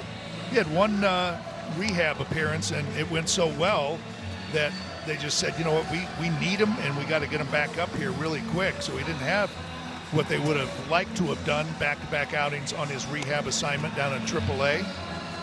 But Fromber, how about Fromber Valdez, though? I mean, a great job by Fromber. Just 6 innings, just 2 hits. One of those ones, just a Gunnar Henderson home run. Did a great job. Our Comerica Bank game summary. Tigers scratched out a couple of runs in the 4th inning. Started with a McGonigal single, and then this play, Pete Alonso tried to make a baseball play, and instead it backfired on him, and the Tigers took advantage, scored 2 runs. The Matt Vierling single, the sacrifice fly off the bat of Cole Keith. Tigers scored 2. Dingler scores without a throw. And then Gunnar Henderson left on left, one of 2 hits allowed by Fromber Valdez today. It was interesting. Every ball was in the air the last few innings. This little pop-up will be caught by Zach McKinstry. Softly into left field, 1 pitch and 1 out. Jackson Holliday now has grabbed a bat. Hit the most unusual home run in the game on Friday. The only place it's shallow in left field is right there. 333, as you can see. And then the wall immediately goes out about 30 feet away. It's 373 feet. And Jackson Holliday hit it right there. Riley Green, the look on his face, he was like, what in the world just happened? He looked behind him to see if it was behind him. Nope, he tucked it in the one spot where you can hit a 330-foot home run. Peter challenge to call ball. Challenge by the Tigers on the called ball. Brought to you by Figer Law. Call is overturned. The pitch is strike. For Jake Rogers. 2 for 2. Well, that was actually Will Vest challenging. We haven't seen many of those. That's a pitch right there to left-handers that Will's had some success in striking or getting some swing and miss with, is that slider. Get him to swing right over the top of it. Fastball at 96 misses down. Holliday just back. Hamate bone surgery kept him out longer than the Orioles thought it would. Just 2 games back. Ooh, 4-seam fastball. Yeah. Just grabs the outside edge. I thought Jackson Holliday was grabbing the top of his helmet, but he didn't. And probably a good thing. That was, it might have caught the corner.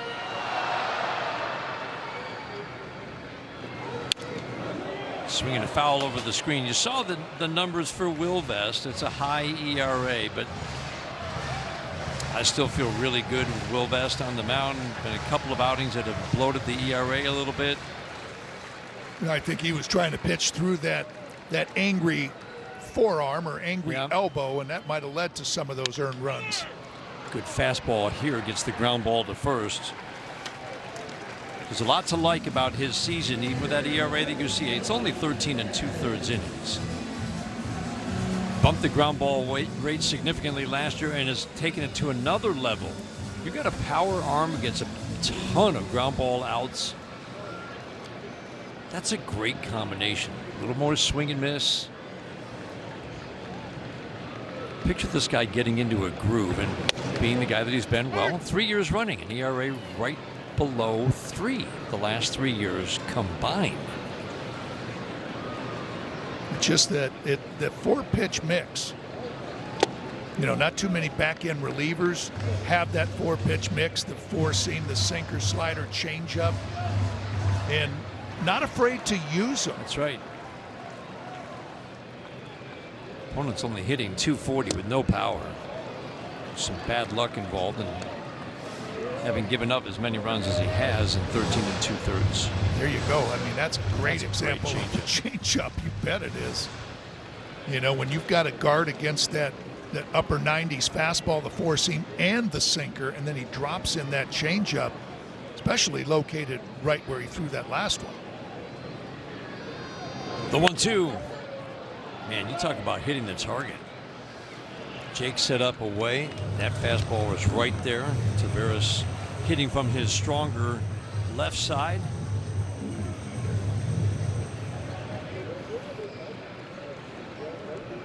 Back into the bullpen, certainly looking stronger now with the return of Will Vest. Vest, Finnegan, Jansen. Jansen's throwing the ball really well right now. Fastball away at 95.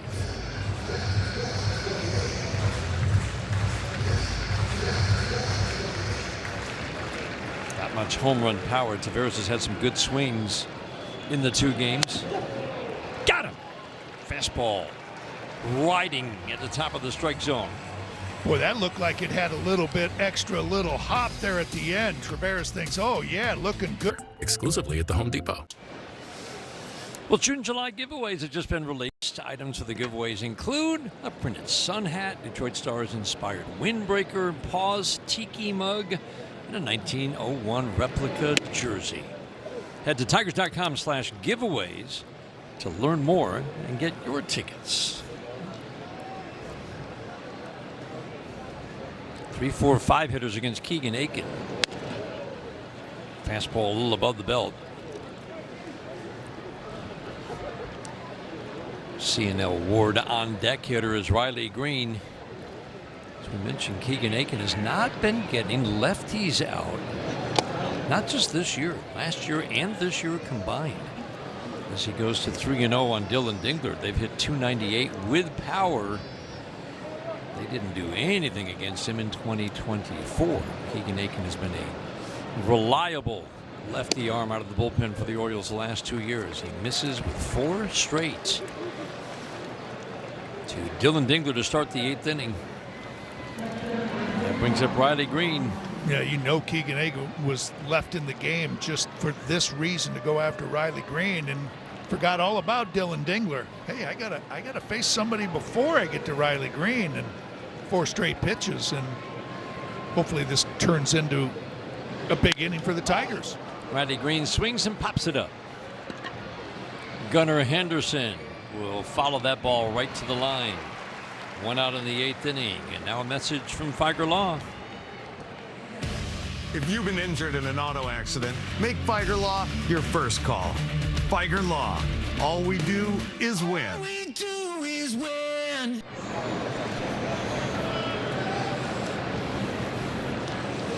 Matt Beerling's had 2 good swings today. Line drive single brought home a run in the 2-run 4th inning. Shot to third base, was just knocked down by Wilson earlier. That was an infield base hit.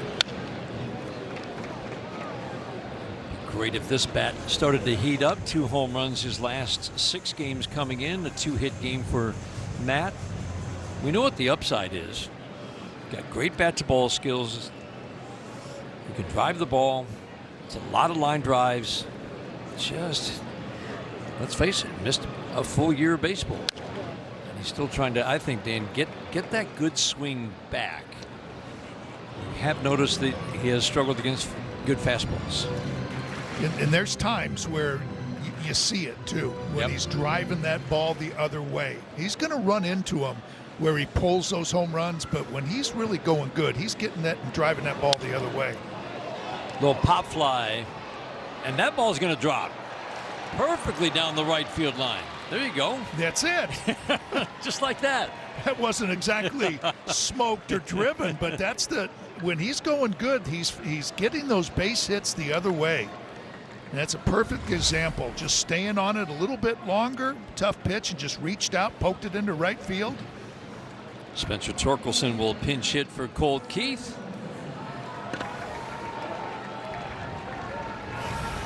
No, the whole, like you said, he's probably been trying to get that ball to right field. So when the at-bat matches that approach, even if you pop out to first base, that's okay. Not okay, but at least your mistake matched the intent. AJ talks about that all the time. Yep. I mean, beats the alternative of reaching out and trying to pull that ball or hook that ball, and it turns into a 6-4-3 double play. So he wants to go to right. A bloop is good. Drew French, the pitching coach, out. Runners at the corners. Tigers trying to add on. They had runners at the corners with 2 outs in the 6th inning. Keegan Aiken is a fly ball pitcher. He gets very few ground balls. Lowest ground ball rate of his career. One thing I like, he's giving up a lot of line drives. This Tigers team leads the American League in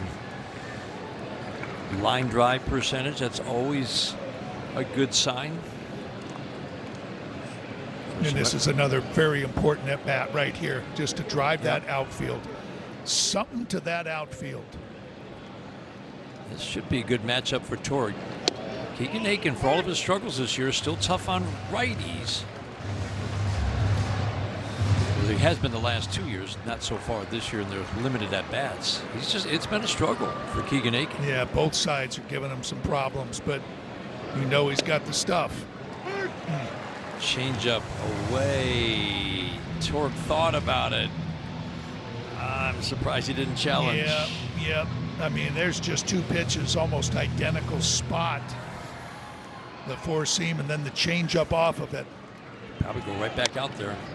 Little cue job to first base, and Torque is going to be safe, and the Tigers are going to score a run. Pete Alonso was the only one who was going to get to that ball. There was nobody covering first because Jackson was shaded up the middle. Keegan Aiken was nowhere in sight. 3-1 Tigers in the 8th. Oh, what a thing of beauty. That good changeup right off the end of the bat.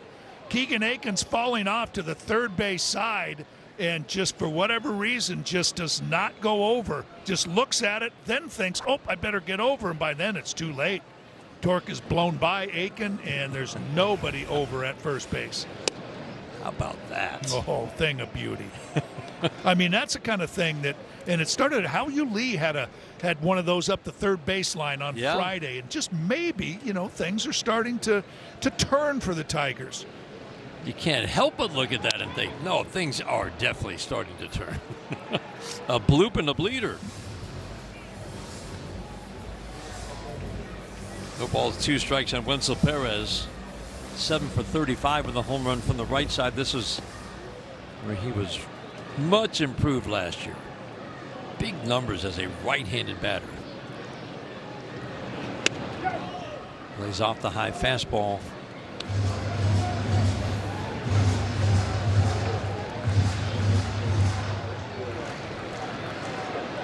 See if he can get a fastball, drive it hard somewhere. The 1-2. Swing and a miss. Those are the kinds of swings we're seeing, Danny. Ends up off balance, kind of swinging himself around that batter's box. It's just not the same swing we're used to seeing from Wenzel Perez. Yeah, just pulling off of it.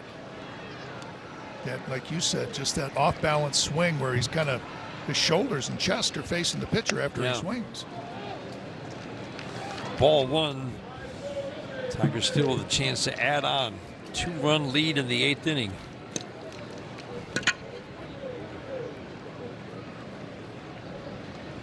Fielding runs well. He's at second. Torque's at first.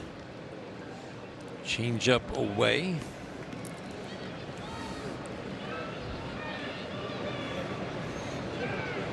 Outfield plays Jake to pull. See if he can get one in the air with something behind it. Frozen by the changeup, 2-1. Yeah, Aiken has shown that good changeup in this outing, down and away from the righties. You can tell that he's got a lot of confidence in it.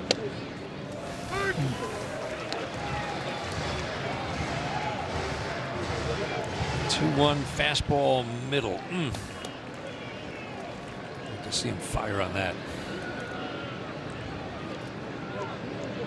2-2. Started with the walk. Jake has worked it to 3-2. Third time today he's seen a 3-ball count. 3-2, 2 outs. Runners will be off for the pitch. 3-2. Wow. Change a ball out of hand. Bases are loaded for Zach Short, and that's the end of the day for Keegan Aiken. Orioles had a couple of pitchers warming up. Kittredge and Nunez. We'll see which one gets the call. Tigers with a 2-run lead in the 8th. Trying to add on. Eat some good. Tigers baseball on Detroit Sportsnet is brought to you by Wallside Windows, local and family-owned, celebrating 82 years as Michigan's leader in replacement windows, and by your Metro Detroit Buick GMC dealers. Lefty replaces a lefty. You don't see that very often. Some good righty arms in this bullpen. Dietrich ends. A Tiger for a moment last year. He came to Baltimore and had a really strong finish. Lots of swing and miss, lots of strikeouts. Wallside Windows pitching change brings the lefty into this game, making his 12th appearance of the year.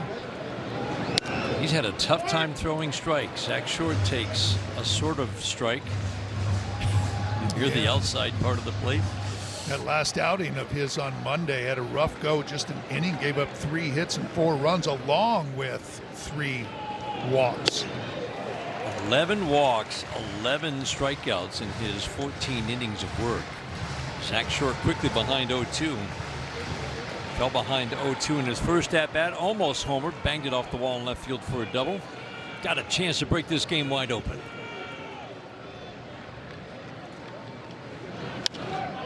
High fly ball, right center, deep but playable.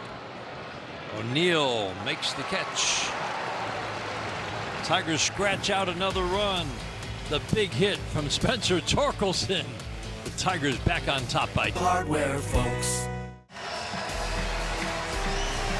Tigers baseball on Detroit Sports Net is brought to you by Figer Law. All we do is win. By Menards. Save big money at Menards on all your home improvement needs.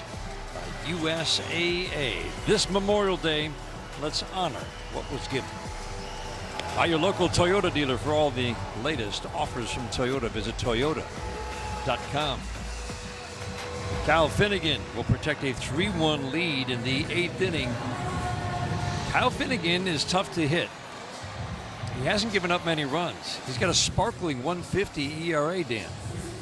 But the walk total is such a puzzle. It is.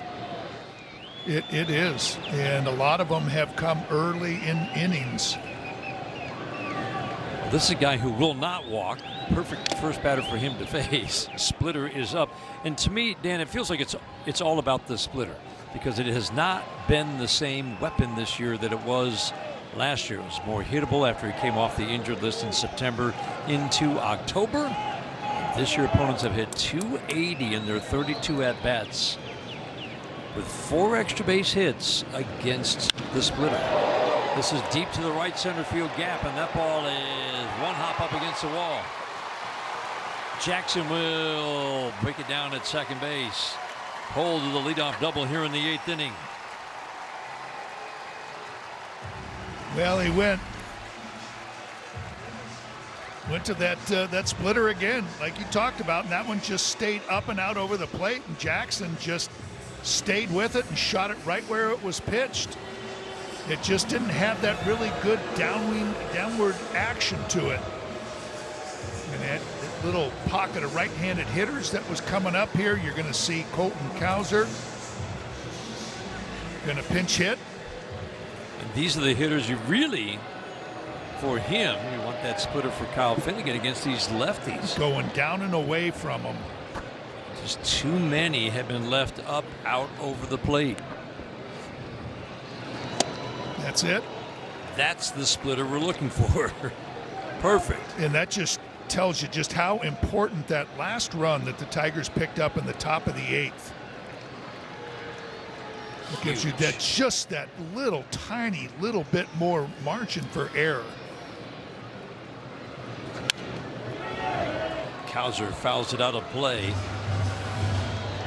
Been a struggle. Colton Cowser, another one of these young Orioles who in 2024 had a big year. Hit .240, but it was .240 with power. 24 doubles, 24 home runs. You can see the numbers this year. That's over 100 trips to the plate. No production. Bounce this one foul. 2 good splitters in a row to Colton Cowser. Doesn't really get at bats against lefties. Big problem for him since the very productive 2024 season. He has not been able to hit righties. Orioles still have Samuel Basayo on the bench. Another left-handed hitter. Good-looking young hitter.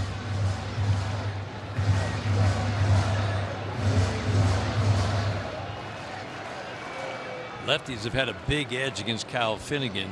That was not the case last year. They've hit him for average and for power. Checks Jackson at second. The 0-2 again. Ground ball softly down the first base line. Ooh, hit a rock. Almost came back fair and scared Cowser to death. Sure did. He had broken it down like, I'm stopping right here, and he saw it start to kick fair and went, uh-oh, I better turn it on here. Going Yeah, down the breaking line. it It's like, down. whoa, Wait a minute. Yep. And that's exactly what Kyle Finnegan wants him to do. That's that split finger that's on the outside part of the plate. Yep. He wants him to try to pull it, and got the kind of the reaction or the what he was looking for in that weak little contact. Lineup turns over for Taylor Ward, who's waiting on deck. After this at bat, the 1-2. Soft ground ball again, got him to roll over on the splitter. Torkelson to the bag. 1 out, 8th inning.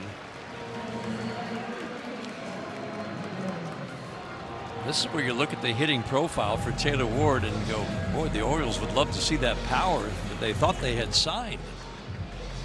Getting an on-base machine. 2 home runs and a whole lot of at-bats. Let's see if Kyle breaks out the slider. He's been throwing it more and more to right-handed hitters, trying to steal strike one. Wow, fastball got turned around. 97 middle. Taylor Ward may not be hitting for average, but he certainly can hit a fastball there. We've got a 1-run game again. Yeah, this is just a center cut 4-seam fastball.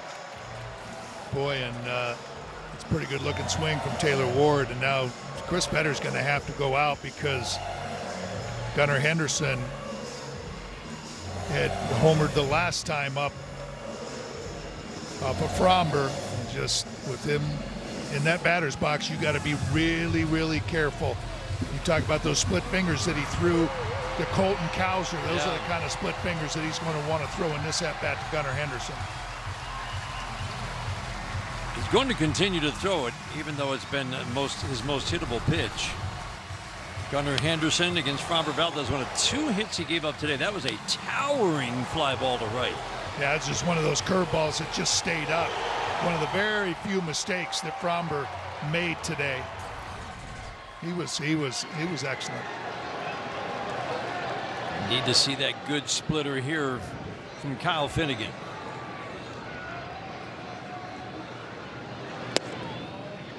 Splitter away. He was able to get Cowser to expand his strike zone and swing at those pitches. Henderson has crushed righties the last couple of years. Not so much this year, 220 with low power numbers. Make it throw him a strike. Boy, you can see just Henderson too looks like he's up on that plate where if you don't throw it down and away, he's going to cover that outer third plate. He's just kind of that right elbow kind of draped on that inner third. 3 straight splitters. Can't and get it's him to ball. bite. It's ball out of hand. Yeah. Yep. Ball out of hand. Not even tempting for the lefty Gunnar Henderson.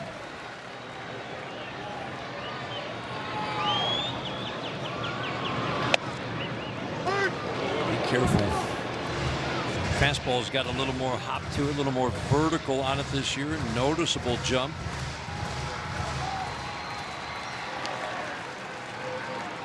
Time call by Gunnar Henderson.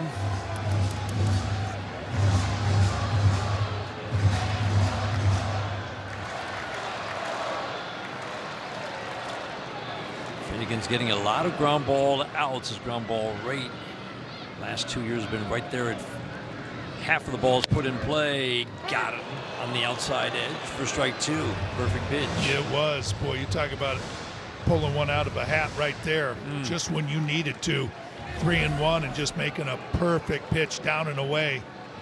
And that'll open up the split finger if he wanted to go to it or stay with that 4-seamer. Stayed of the 4-seamer, but a big miss.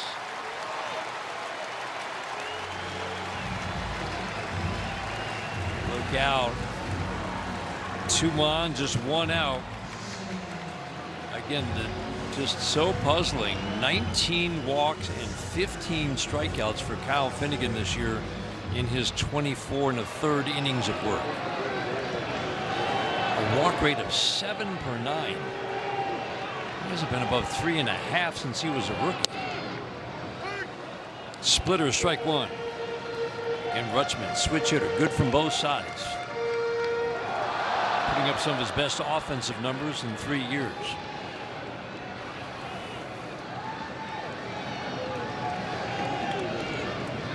The strike one. Foul out of play. That fastball, Dan, it not only has life, but it works at the top of the strike zone. If he can work that top rail against Rutschman. Yeah, and this is what's nice to see right now is just him getting ahead 0-2.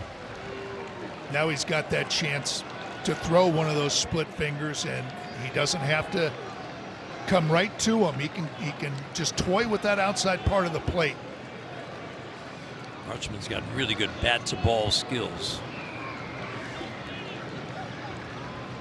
The 0-2 tried to work it up, but he has that ability to foul off. That's a heck of a foul, really, with the way his fastball's been riding this year. Good, just staying on that outside corner. Can come up with a big pitch here in the splitter. Induce a swing. Four-seamer away. Catcher challenge to call ball. And this is a good challenge. I know it might be just off the plate, but this is a key moment, and you got to take a shot. Tigers have one challenge remaining.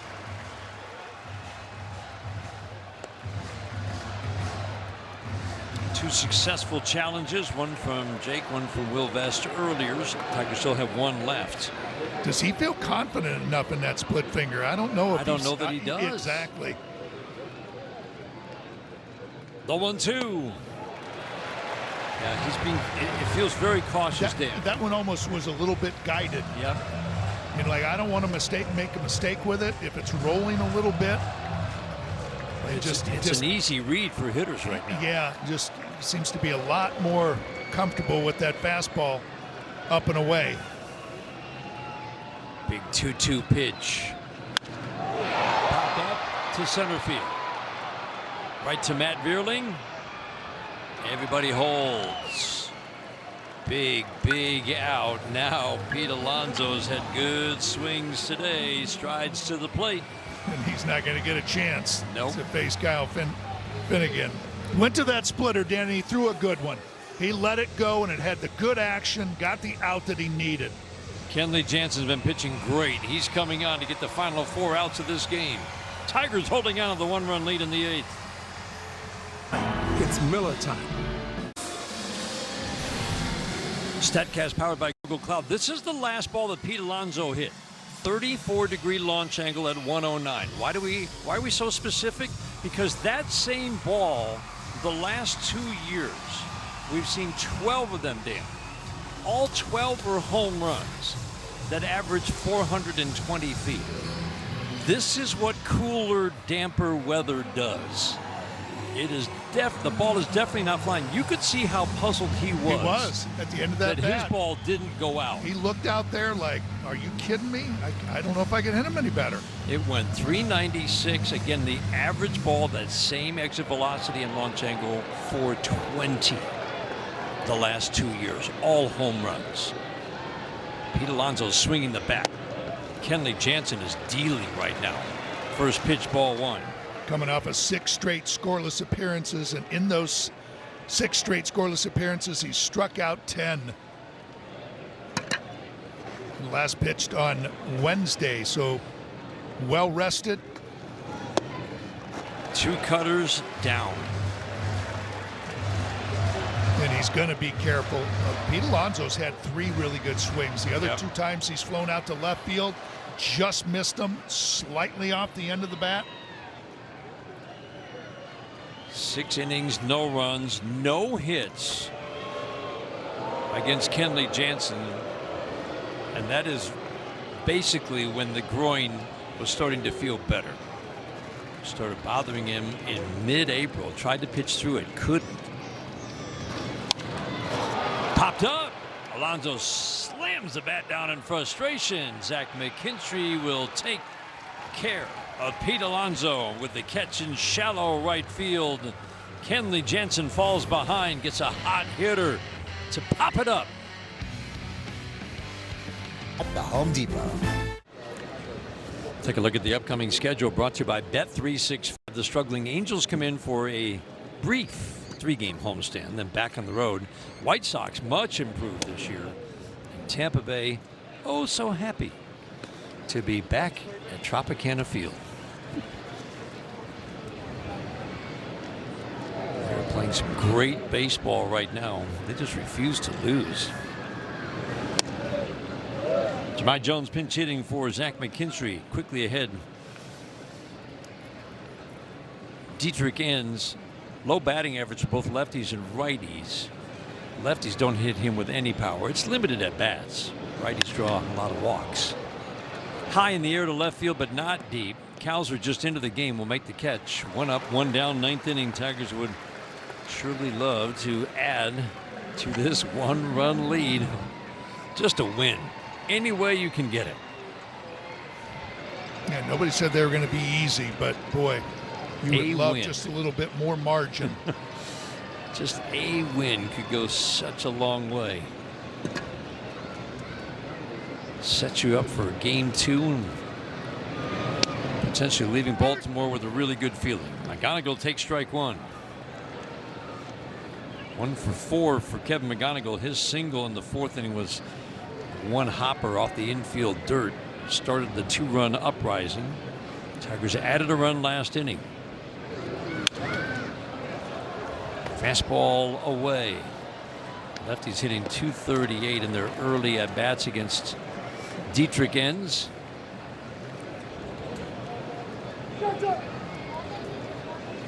Debuted in 2017 and then didn't pitch again in the major leagues till 2021. Went overseas for several years. Changeup freezes Kevin McGonigal. 2 up, 2 down here in the 9th. We don't see that very often. You know, just looked like caught him by surprise.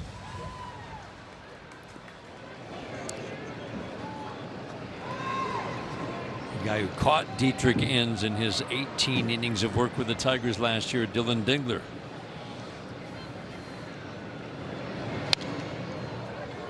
Boy, that fastball riding in at 95, right on the hands. Dylan's 0 for 3 today with a walk. He has scored 2 runs because he also reached on an error. Play of the game. It was.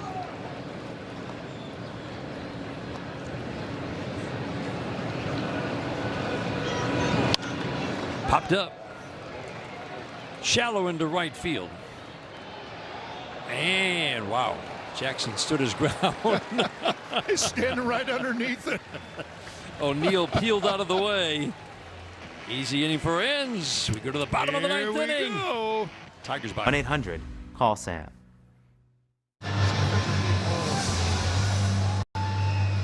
Last 4-out save for Kenley Jansen was last July. He was with the Angels. Came on to get the last out of the 8th inning, and man, did he get a big out. Got Pete Alonso on just a little pop fly to right field. Kenley Jansen has been talking to the umpires about the mound, and everybody's looking toward the outfield. Yeah, he was pointing towards his right foot, like right in front of the rubber. You don't know if there's been a hole that's been dug out. Apparently the grounds crew is nowhere to be seen. There we go. They've been looking to the outfield for about 3 minutes, waiting for the grounds crew to come in and make a repair. Here they come, charging in from the right field corner. Yeah, you wonder if they're going to put some clay down. They got that tamper with them too. Like there's a big, where he pushes off with his right foot. See if they take a little bit of that. This is really unusual because he has not taken a warm-up toss yet. Now the entire grounds crew is coming out from the right field corner. Yeah, this is like the bullpen coming in when both dugouts empty. They're like charging in. The call went out. They weren't expecting to get the call. Kenley Jansen is now throwing to Jake Rogers from the grass to the side of the mound, but you could see him indicating that his ankle was kind of, he just didn't like it. It was clearly too deep a hole, Dan, in front of that rubber. And I mean, good for Kenley for saying something too, instead of, out there and it being in the back of his mind saying, "Oh man," and then him not feeling with the conviction of throwing his pitches, coming off a groin injury. I just think you don't want to, and then you throw ball one, and it's like, oh no. Now it's really, that now I can't really call him out. Great jobs by the grounds crew. That's right where they put it too. It was right on that third base side of the rubber, right where Kenley wanted it. Just flattened it straight out. The rapid response team came charging out of that corner. You don't see that very often, but you're right. Good job to ask for it instead of just trying to pitch through it. Yeah. Mound gets chewed up over and then you're going to be second guessing yourself. Well, I knew I should have said something. Just say it, get it over with. And now you just have to go after these guys. Samuel Basayo will pinch hit, as Dan said. This is a really talented young man who's just 21 years old. Struggled in his debut last year. He's been terrific, hitting for average, hitting for power. Leading off the ninth inning in a one-run game, he swings and hits it high and foul out of play. Basayo, Halladay, Taveras against Kenley Jansen. We talked to him right after one of his first good outings. Remember, he sat for a while, never went on the injured list. Cutter got in just enough. And that's the pitch that was so affected by that groin injury. We talked to him after an outing against Kansas City, and we're like, okay, it looked like a lot more life on your cutter. And he said, yeah, the groin had been bothering him since Kansas City, tried to pitch through, gave up the 2 walk-off home runs. There just wasn't life on his pitches. And Dan, since he has returned, his last 6 outings, now 7, that cutter has life, and the movement at the plate is sharp. And you can see the cutting action a lot more too, instead of that just spinning, that cutting action, and then the big induced vertical also from Kenley Jansen. That thing just stays right at the top of the strike zone. Perfect pitch. Great example right there at the belt. That's the one he wants. Just enough cutting action, and it stays true, and those hitters either pop it up like Basayo did or swing right underneath it. Cutter away. Halladay came into the game as a pinch hitter in the 7th inning and grounded out. Taveras, switch hitter, better from the left side, waiting on deck. Just the 3rd game of the year for Jackson Halladay. Big improvements last year after mighty struggles in his debut. Remember how young he is, though. Cutter high and tight. Still want to go right after this young man. His fly ball was a little, excuse me, down the left field line in the game on Friday night. Cutter at the belt again. I thought Halladay was going to challenge. Both those calls have been just a tick above the strike zone. Halladay's got plate discipline. He's going to make it throw him a strike. Shot foul. That's the beauty of that pitch. It looks like you can turn and drill it into the right field corner at the last moment. It's in on the trademark.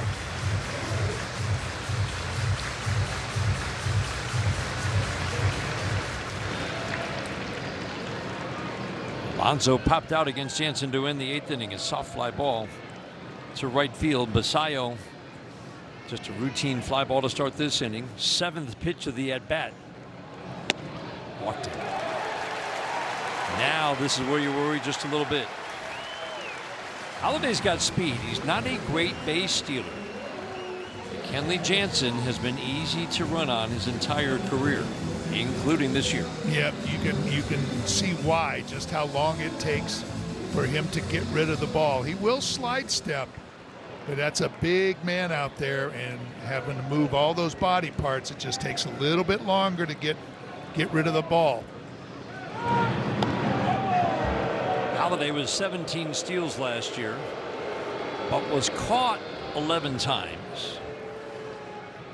Kenley Jansen has allowed 3 steals in 3 attempts after 13 successful attempts last year in 13 tries. Taveras batting. Fouls it back to the screen, right down below us. Much better as a lefty. And Kenley's been through this situation a ton and throughout his career. You don't get to be pushing 500 saves where you don't have the tying run on base. Right. Go ahead, run at the plate. Taveras has hit over 300 with solid power numbers from the left side this year. First year with the Orioles. 1 for 2 in his career off of Kenley, just with those 2 at-bats. McGonigal coming in tight at third onto the infield grass. To bunt against that. Halladay takes off and he'll steal second. No throw. And Kenley, just you can see just how long it takes him to get rid of that ball. Jake Rogers, it's almost just like, you know what? Just let him go. Yep. We want to get that guy at the plate. Put your focus on that guy at the plate. Man. Tying run at second base, and he's got wheels.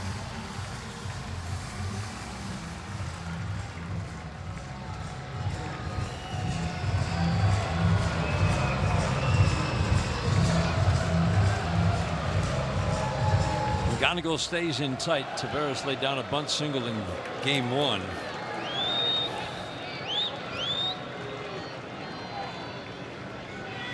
The 1-1. Slider misses away.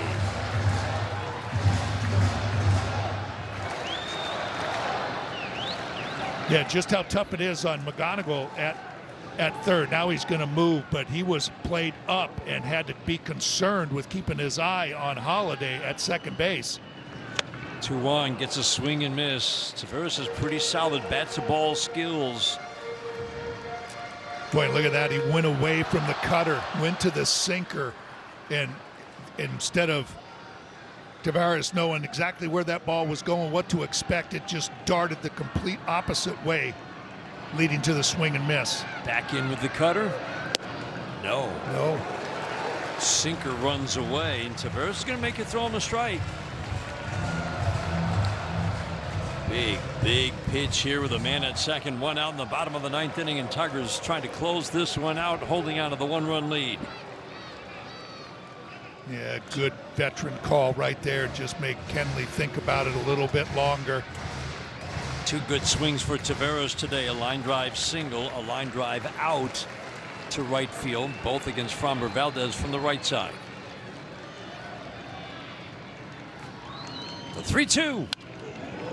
Popped up foul back our way. That's a good pitch. Staying with the sinker the last 3 pitches.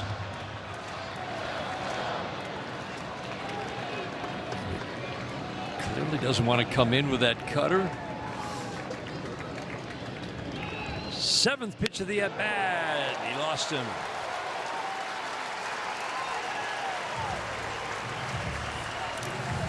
Back-to-back walks for Kenley Jansen.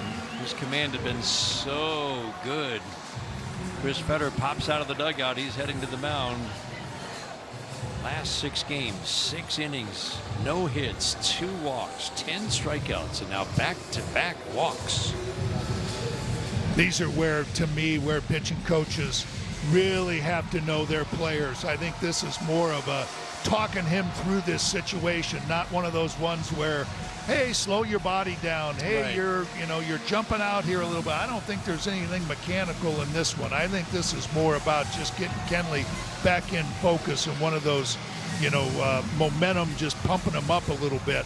Get back to just the way you finished that last inning, the way you went after and got the first out on Basayo. Kenley Jansen is a fly ball pitcher. Just doesn't get ground ball outs. So rarely gets a double play turned behind him. Jeremiah Jackson has speed. Not a great double play candidate anyway, but he has grounded into 8 this year. First pitch. Tries to get the ground ball with the cutter. Down low, ball one. Really good speed on the base pass. Tavares, one of the fastest players on this team. Halladay has good speed. Hyu in at second base trying to shorten that lead. Popped up off the cutter. Lee will be called off by Matt Vierling. Taking charge in center field. 2 outs in the ninth. Boy, that's what makes that cutter so difficult. But actually, that was a sinker. That was a sinker that ran in. I mean, boy, it sure looked like a cutter, didn't it? No, it did. There it is. Yeah. Little arm side run. I was thinking, but the great thing about that cutter is it just stays up there, and you get those pop-ups. There's a cutter, and there's a double steal. My goodness.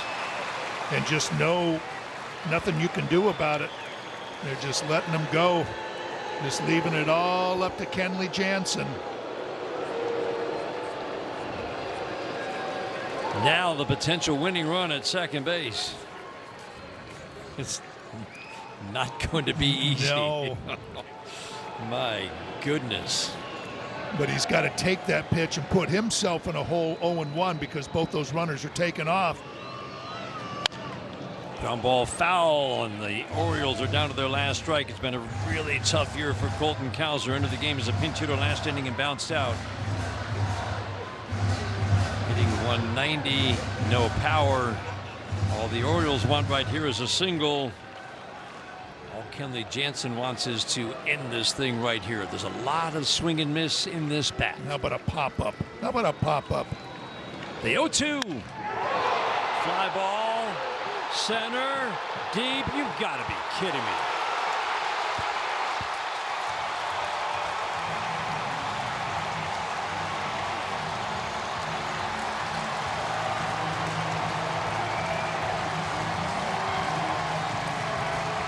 On an 0-2 pitch, Colton Cowser got another sinker and did not miss. And Kenley Jansen has given up his third walk-off home run of the year. And all of them coming on sinkers, Dan. Thought for sure he would stick with that cutter. He threw the previous 2 pitches just thinking, here comes a cutter and get that nice little pop-up. He went to that sinker.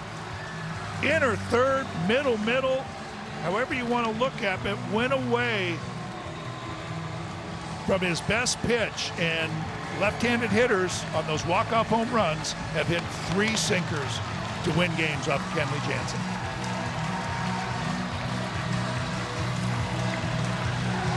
Wow.